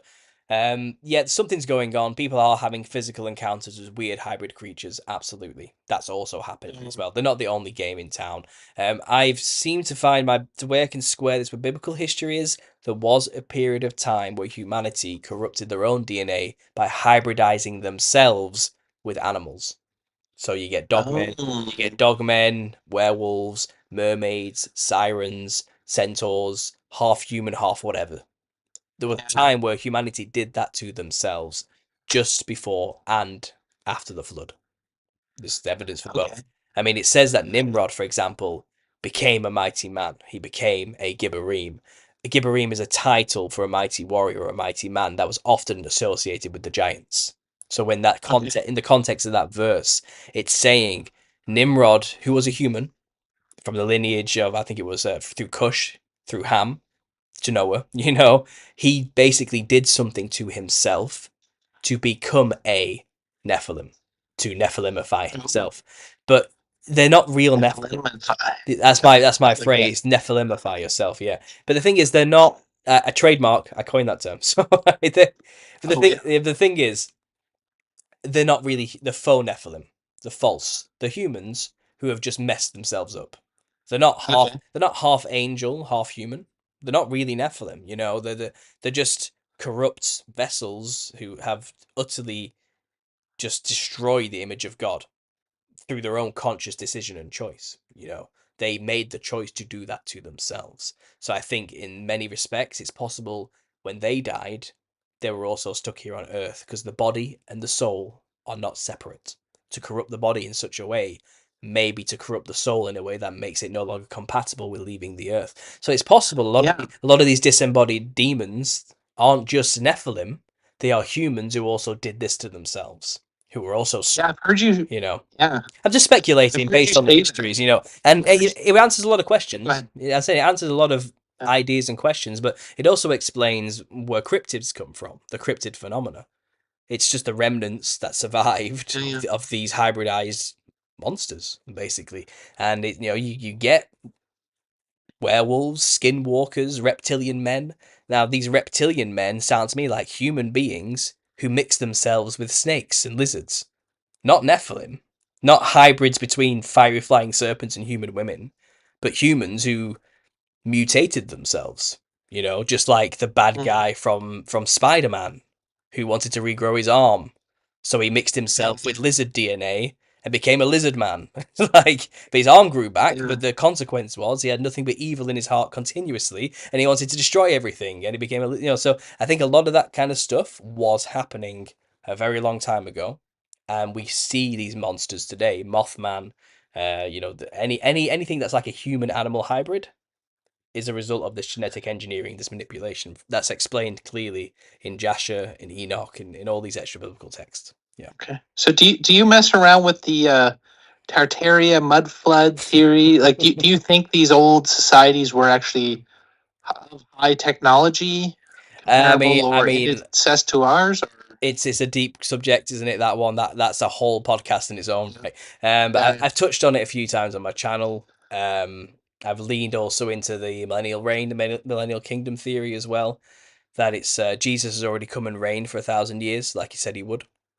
Yeah. And what we call Tartaria is a cover up for when Jesus was on Earth, reigning for 1,000 years and building these advanced civilizations. Basically, when he was in control in the flesh, and we obviously were living like gods at that time and had these abilities to create a beautiful, perfect designed, in tune with nature and electricity way. You know, Okay. that's one. That's a theory, though. That is a theory. A lot of people. It's called Praetorism. It's based on the idea that prophecy has already come and passed, and we're actually living in Revelations 20 in the script. Because a lot of Christians are sat around waiting for Jesus to return. This argument says he's already returned. It happened not long after he said it would. Not long Mm. after he died and was resurrected in 70 AD. That's when it happened. Okay, and if that was that 1,000 year reign has already come and gone, and we're now living in what's called Satan's little season. So this is the popular theory that's going around Christian circles to explain the Tartarian thing. Again, I'm open to it all. Yeah. I'll never discount anything, but it really is one of those shelf of wonder topics. Because Okay. how am I supposed to know?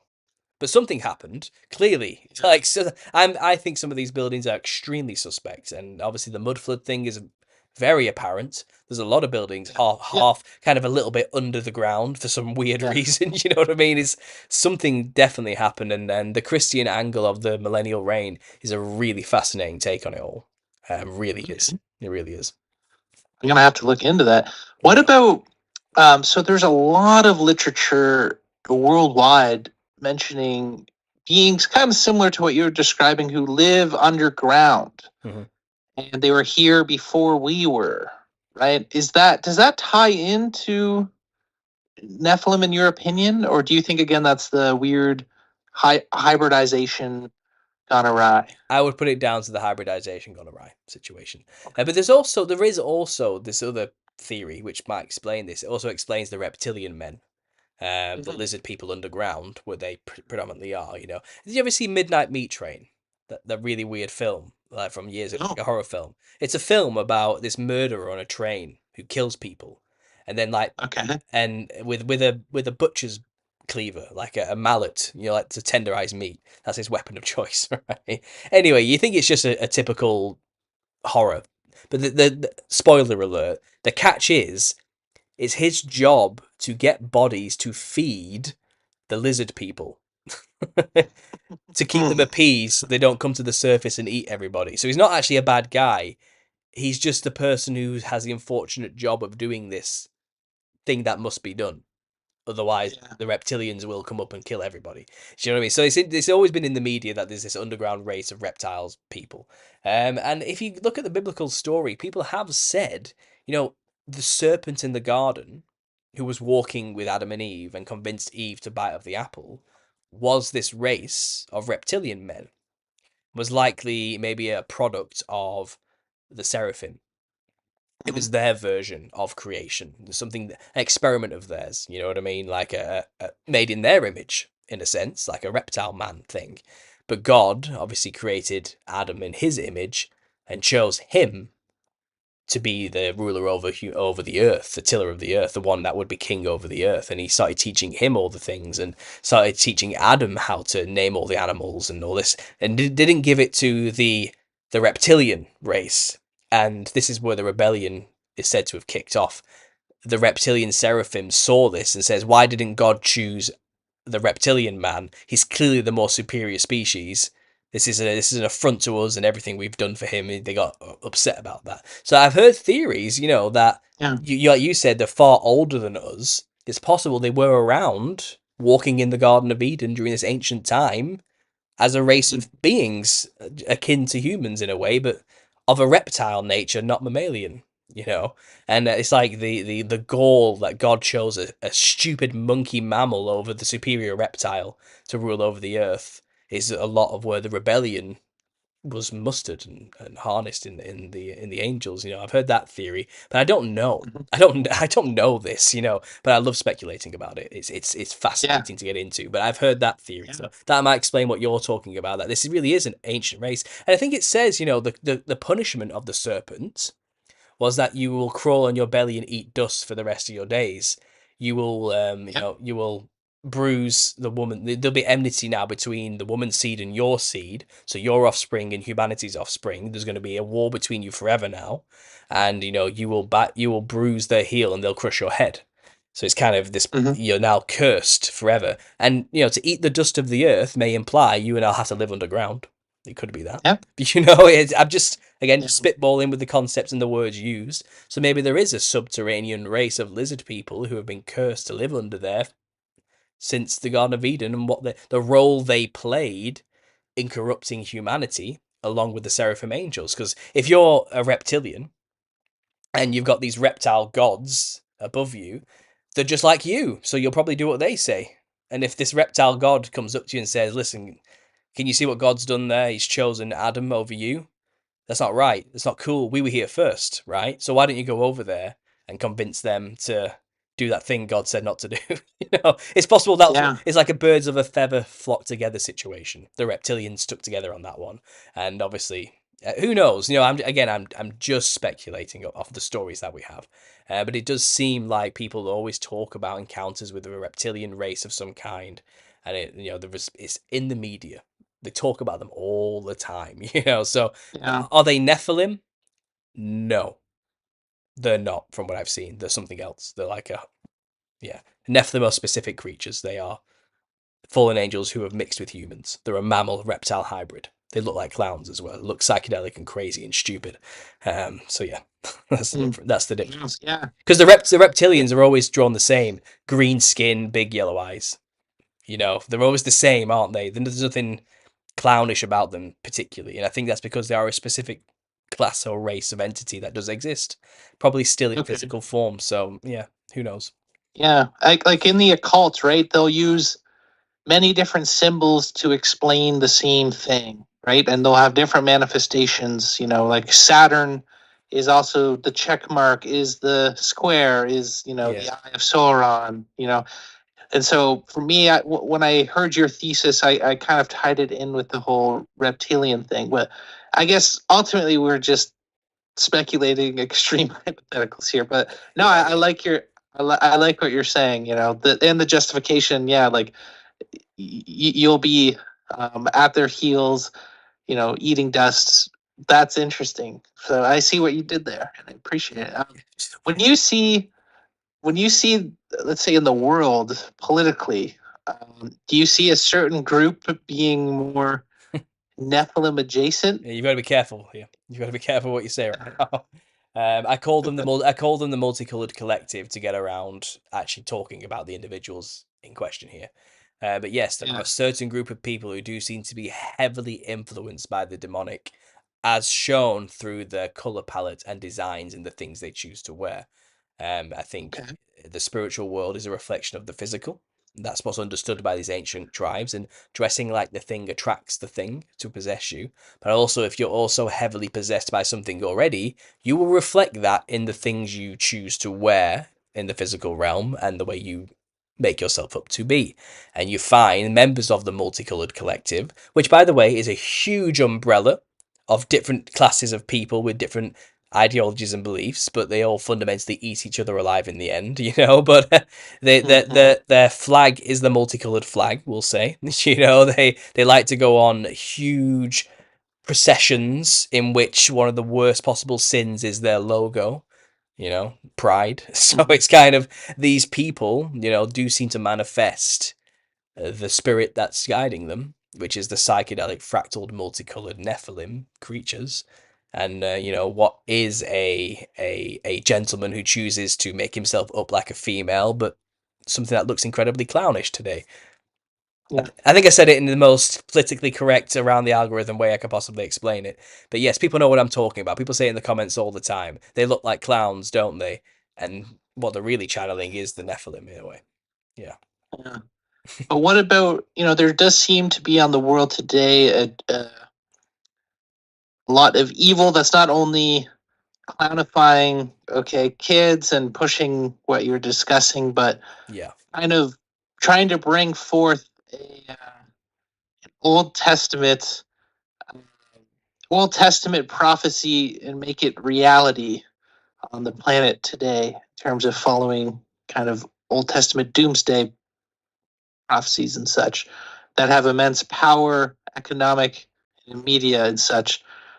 Do you also see that force being Nephilim? That there's groups high up politically that are serving the Nephilim, who may be in charge of banking, media, things like that. I see what you're saying. Yeah. Okay. So, the synagogue of Satan is what they're referred to as.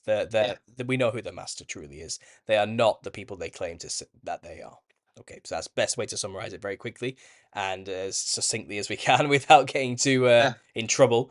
But what I will say is there's a hierarchy behind them, which is fallen rebellious angels, their offspring, which are in the spiritual realm, and then there's secret societies that work below them as well and above them and for them. So the physical foot soldiers are the humans who are aligned with the demons who answer to their parents, the rebellious angels. There's a hierarchy, there's a structure. It's a military. There's a war going on here, and these characters you're talking about are just physical foot soldiers to do the bidding of those above them in the spiritual realms in the physical realm. So they're just playing their part, and there may be agendas to make it appear like certain prophecies are being fulfilled to then maintain the fear and foothold within certain people. But if you go off what I mentioned earlier about the millennial reign already happening and coming and going, then everything they're doing is a show because none of it's actually true. They're just trying to make it look like it's happening because it's already happened years ago. You know what I mean? And that belief that it's always around the corner, Jesus is always about to return, is what's controlling people now. Even though if we were to believe and understand history is a lie and he's already come and gone, and we'd know where we actually were in history then. We're in the little season run by the devil, which is about 250 years roughly. And then after that, final white throne judgment, dead resurrected. Big thing. So if we're there, something crazy is about to happen and we're really in a crazy time to be alive, But it seems like there's always this push to believe that, the rapture's about to happen, or Jesus is about to come in the clouds, and a lot of Christians are banking on that happening. And what will they do? I reckon they'll reveal a Jesus character, and all the Christians who don't understand this will believe that Savior's come. It's likely Lucifer or the devil is in his little season presenting himself as the Savior of all mankind, and then he'll gather his army, as it's described in Revelations 20, who will then go and make war with the camp of saints and surround it. And the camp of saints is where Jesus actually is, with the saints that ruled with him during the 1,000-year reign. But before that happens, in the little season story, the devil has to gather an army first of humans who will go and make war with that camp. And it's possible that's what's actually happening right now. And he'll pretend to be Jesus. That's how That's how he'll convince everybody to go make war with this evil place, that these evil invading aliens in the North Pole or something. You know what I mean? He'll make up some story, and we're going to go defeat Satan and his army in the North Pole. Come with me, my children. Follow me. I'm Jesus. Something like that will happen. Really, that is the deception. It's the devil pretending to be the savior and leading the people against the true God who's already come and reigned for 1,000 years. So it depends where we are in the timeline. If you want to believe human history is all a lie and you want to go down the Tartarian route, then that rabbit hole goes way deeper than you can imagine. And it changes everything, so who knows? be open to all possibilities, but fundamentally, Yeah. it's not a salvation issue. Just get right with Jesus. That's the ultimate thing you have to do. Get right with God. You know that. Yeah. And, And yeah. yeah, on that point, I really do appreciate your last few videos about truthers. And I put out my first episode was about the truth or trap, and why I argue why it's a psyop, right? And I think this is a big problem that a lot of people need to unplug from. And I think it is evil in that, you know, we are all we're all searching for knowledge, and when you start to wake up to the fact that the world is evil, things don't make sense, you're being lied to, the truth or community is there as a, you know, open arm hug for, you know, all of us. You and I have been through this, right? So we know what it's like, right? Yeah. But for me, like, I just saw my entire community of friends online were all in these doom loops. And so, you know, a big part of my work is to inspire people to, I call it the post truther movement, which I think you're embodying in your work as well, which is like, okay, guys, we know this stuff is happening. You know, you don't need to, once you know something's evil, you know, finding out more about evil is not going to help you. In fact, I think it's a trap, right? So we need to be aware of what's going on, you know, kind of tentatively or to an extent, but you know, at a certain point, we just won't know, and we have to be very comfortable not knowing. But we need to channel our efforts to goodness, Mhm. right? To creating good lives, building families, building communities, especially now when it's very clear there's an assault. So maybe we can kind of end there. I'd love to know your thoughts on that generally, and based off what you know, with respect to Nephilim and, you know, how they're engaging in society. Where do you think we're at right now, and what do you think people can do practically in their lives to, I guess, resist and to grow amongst this? Yeah. Well, like I said, my channel originally, and still is, other than this Nephilim clown thing, which I've become known for, is a meta commentary on what it means to be a truther and how to deal with learning the truth in healthy ways. That's basically what my goal has always been. Because I understand what it's like when you first discover the truth, whatever that truth is. It's usually there's some sparking point for everybody. There's some topic. It doesn't matter what it is necessarily, but it sends you down a journey that there's no coming back from.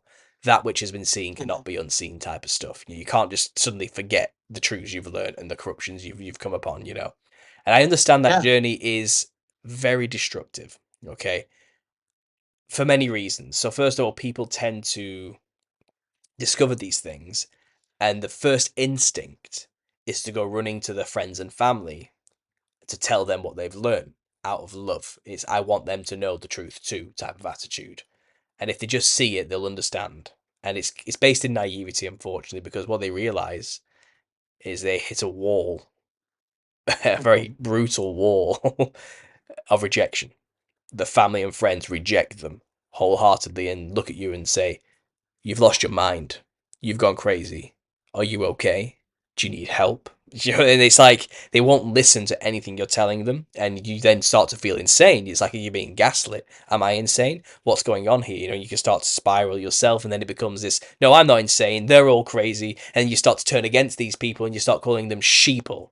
Idiots who just yep, can't see the truth. They're just blind. They're not awake like me. And then you can start becoming yeah, hateful. And then you start to go down this weird, horrible route where you've alienated yourself from everybody and you're alone. And what you do when you're in this, you doom scroll and you keep watching more and more videos exposing more and more of these dark, hidden, secret, occulted truths. And they are true. I'm not saying they're not, but you're not coping with it well. You're yeah, alone, and you can't be alone during this time. You cannot be alone during this time. It's great that we have a community online that we will help each other. And that's kind of my point. It's the right information in the wrong hands most of the time. A lot of the people originally when I came to the truth of culture were making videos trying to share the truth, but they weren't very good at it. They looked hyper sensationalized, over the yeah, top. They literally sounded like the stereotype conspiracy theorists, rambling and raving, pointing at the board behind them with all the pictures stuck up there, with all the lines connected to. They were a walking, talking stereotype, and people don't respond to that. They've been programmed, in fact, not to. The stereotype exists as a stumbling block for you, because if you start coming across with doing the things human nature is, to ramble and rave to your friends and family in a certain excitable way, they've already been programmed to laugh at people who do that. Don't fall into the trap of being like that. So my tips for truth this series is how to handle the information properly. If you've learned the truth, you are now an ambassador for that truth. Okay, if you want to go out there and spread it, you need to do it right. You can't just be haphazard with the information. The information is a weapon. The truth is a sharp, powerful sword. Don't go around swinging that in people's faces. They will get defensive. That's the truth. That's how it works. Yep. And worse yet, they'll attack back. They'll shoot you. You know what I mean? And some cases, quite literally, in certain places, in the world, it's not always freedom of speech is not a thing everywhere. You Americans might think that, but I certainly don't have freedom of speech where I live. I have things I'm allowed to say and things I'm not allowed to say by law. I'm in Canada. We're Oh, well, that's different then. Yeah, by the you same understand. Yeah, concept. we're under the same thing, the same oppression. You understand then, especially with the whole thing going on with Trudeau. Never mind, whatever. Right, let's move on from that. Yeah, But we're there. yeah, fundamentally, the truth is a weapon. You have to be careful with it. And if you are going to represent the truth, you're an ambassador for it. You better represent us well. Okay, it's a responsibility. If you're going to go out there making videos and going to go out there telling it to people in the streets, are you presenting it well enough? Are you making us all look like fools? That's a burden of responsibility on you. Take it seriously, is my advice. It's the right information in the wrong hands most of the time. Just because what you're saying is true doesn't mean people are going to believe you or listen. It depends how you sell it to them. And this is another point I make quite a lot, is people don't buy products. They buy the person that sold them the product. They buy the people behind the product. They buy the words behind it, the imagery, the way it's sold to them. They don't care. You could sell anybody anything if you sell it well enough. If you come across as enough of what's the word, an appealing character who built great rapport with them, and this is what your job is to do. You have to sell people the truth. It's sad, but it's true. And you need to be that person that can sell the truth. You need to figure out how people need to hear things, because if you come at them ranting and raving about this truth you've found, they're going to look at you and think, I don't want to end up like this guy, so I'm going to avoid the thing he's trying to sell me because it will make me end up like this guy. And that's how people work. But if you come across as cool, calm, collect, funny, a little, you got a bit of a relaxed attitude about it, you can make them laugh, you can connect with them on a human level while also telling them these things. They're going to like you. They're going to like what you're saying. They're going to think, well, this guy turned out all right and he believes this stuff. Maybe there's something there. Maybe it's not that bad. That's how we need to up our game with this information. That's how we need to start selling these things. And the consequences are dire. And I say, you can't save everybody. Don't go out there thinking you're going to change the world. You're one man. This is a collective effort, and sometimes you need to learn when to shut up.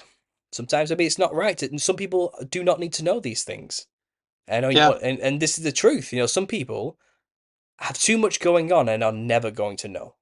They have a dying family member they have to care for. They're constantly in debt and working 5 jobs just to put food on the family for the table or something. Everyone has something going on that's really horrible. Maybe they're mentally disabled and literally can't comprehend the information they're talking about. Not every human being has to know these things. You need to discern who those people are and are not. You can plant seeds, but leave it at that. Never push this information on people. Do not do it. It does not work. But if you just mention something off the cuff in passing and then leave it, people who want to know will have heard you and they will come to you eventually for more information. And that's your way in to discuss these things. Never force it. It's a weapon. It's dangerous. You need to be careful with these things. And like I said, goes to my tips for truthers. I've been doing this for years. I've developed quite a few, and I'm always coming out with new episodes. A new one's coming out actually at the start of the month. It's already available to patrons. There's a few episodes ahead. They're all recorded 3 months ago, and I'm just releasing them now every few weeks. But yeah, I do a truther therapy session every week, a live show for this reason. And it's just to connect with people and just to let them vent. And I read the comments and I basically tell them, you're not alone, you're not crazy, you just need to be careful. We've all been there. We've all made those mistakes. No, I'm saying all these things because I made the same mistakes. I'm not saying I'm perfect. I'm Yeah, not saying I didn't do all these things. My hope is the new generation of people who wake up find these tips before it's too late. You know, yeah. that's where I'm at with it, really. Yeah. Man, that's great. I would love to do co a co-event sometime, like tips for truthers, because I'm dealing with that too, and you know, I'm new. I'm a lot newer than you, but I'm already getting such an incredible response from people. I'm getting dozens and dozens of people reaching out in private messages saying, you've totally summed up what I've been struggling with for years and what I felt was bad about the truther movement and community. Mhm. And I just got a message today from one of my followers who's like fundamentally changed their life and is going after a goal that they dropped for 10 years because they were trapped in the truth or doom loops, and so yeah, I mean, this stuff is really powerful, and I couldn't agree more. Yeah, that's great you're doing that, and yeah, if there's a potential for us to do like co-host truther therapy sessions, that would be so fun. I Um, usually do them every Sunday at 8 p.m. UK time. So that's okay, if you're on Eastern Standard Time, I think I'm 5 hours ahead. So it's maybe yeah, yeah, three in the afternoon, 4 in the afternoon. If you're free on a Sunday afternoon, let me know, and we'll arrange something. Yeah, I'm happy to do a co-effort on this. Absolutely. And it's literally just sweet, interacting with the chat. They ask questions, and sometimes I give a bit of a presentation. But if you want to do a specific live show just about this, I'm always happy to talk about these things. Yeah. yeah, I love it, man. And we're I always like to ask people predictions. So obviously you don't know for certain, but where do you see the next 5 years playing out in the world stage? And are you optimistic ultimately? I know all Christians are ultimately optimistic, but I mean, within the world, where are you seeing things play out? I don't think we'll see much change in the next 5 years. We're going to see more wars fizzle out, come and go. We're going to see a lot of nothing burgers come and arise. We're going to be kept on the edge of our seats for the next 5 years, for the next thing to always happen, just like the past 10 years. Okay. You Uh, don't see and that's it. in the whole WEF, eat bugs, one world order. Oh, well, You yeah, don't think 2030 they're going to pull it off? they'll always be pushing those things. They'll always be pushing the Yeah. next step in the dehumanization and getting us to change our basic human nature. But there'll always be pushback. There always has been, and there still is. The pendulum keeps swinging back and forth from left to right to each paradigm all the time. It's actually not a new phenomena. We just feel like it is because it's so much Yeah. all the time, bombarded with information thanks to the internet. But the truth is, if you don't want things to change, don't let them change. It's up to the power's Yeah. ours. The power is ours. Realistically, So if true. you just turn off that box in the corner of the room, nothing would happen. Yeah. None of these Man. agendas would ever come to fruition. Nothing would change. Your life would just be whatever you want it to be. It only happens because that's a narrative they've created that people lock themselves into and believe is their story. It's not. Yep. Turn the TV off, Yep. live your own life, get on with it. You'll be fine. We'll all be fine. Man. Amazing. Yeah. I did another podcast called Consent Positive Tyranny, and that was exactly my argument. For me, when I shut off the phone and started being in nature more, I realized, wow, life is actually really beautiful and awesome, and all the problems we face are just in the mind, right? I believe the controllers are sorcerers. They have almost no physical power now, right? Mhm. We almost never get a physical interaction with a police officer or somebody, like it was apparently in communist Russia with spies on every corner, right? They become, that's why I call it the Spellbreakers podcast, because they're masters at mental spells, Mhm. right? Then enough people believe is reality and then act that out in the world. Whereas if you just literally say no or don't buy into it. You don't have to get angry. You don't have to lash out because that's part of their game too, creating like a polarity.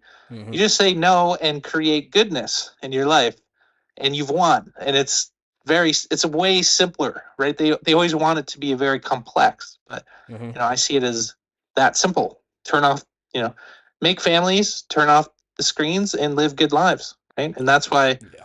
that's where I think Christians, especially now, are getting it so right.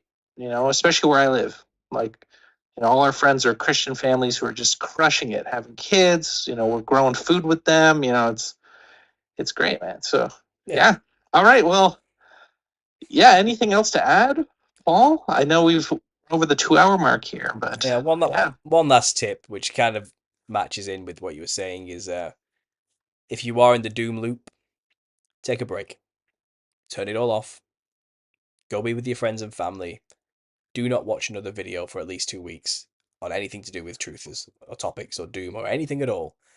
If you're going to watch anything, read a book, something funny, something light-hearted, something family-friendly, wholesome, whatever it is, or go on a holiday, go for a walk, just take a break.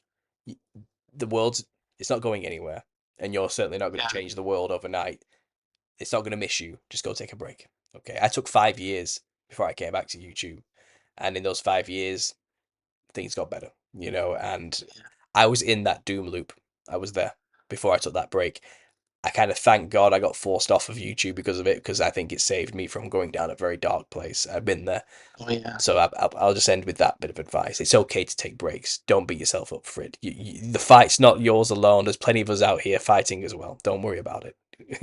Yeah, buddy. Yeah. Yeah. Take a break.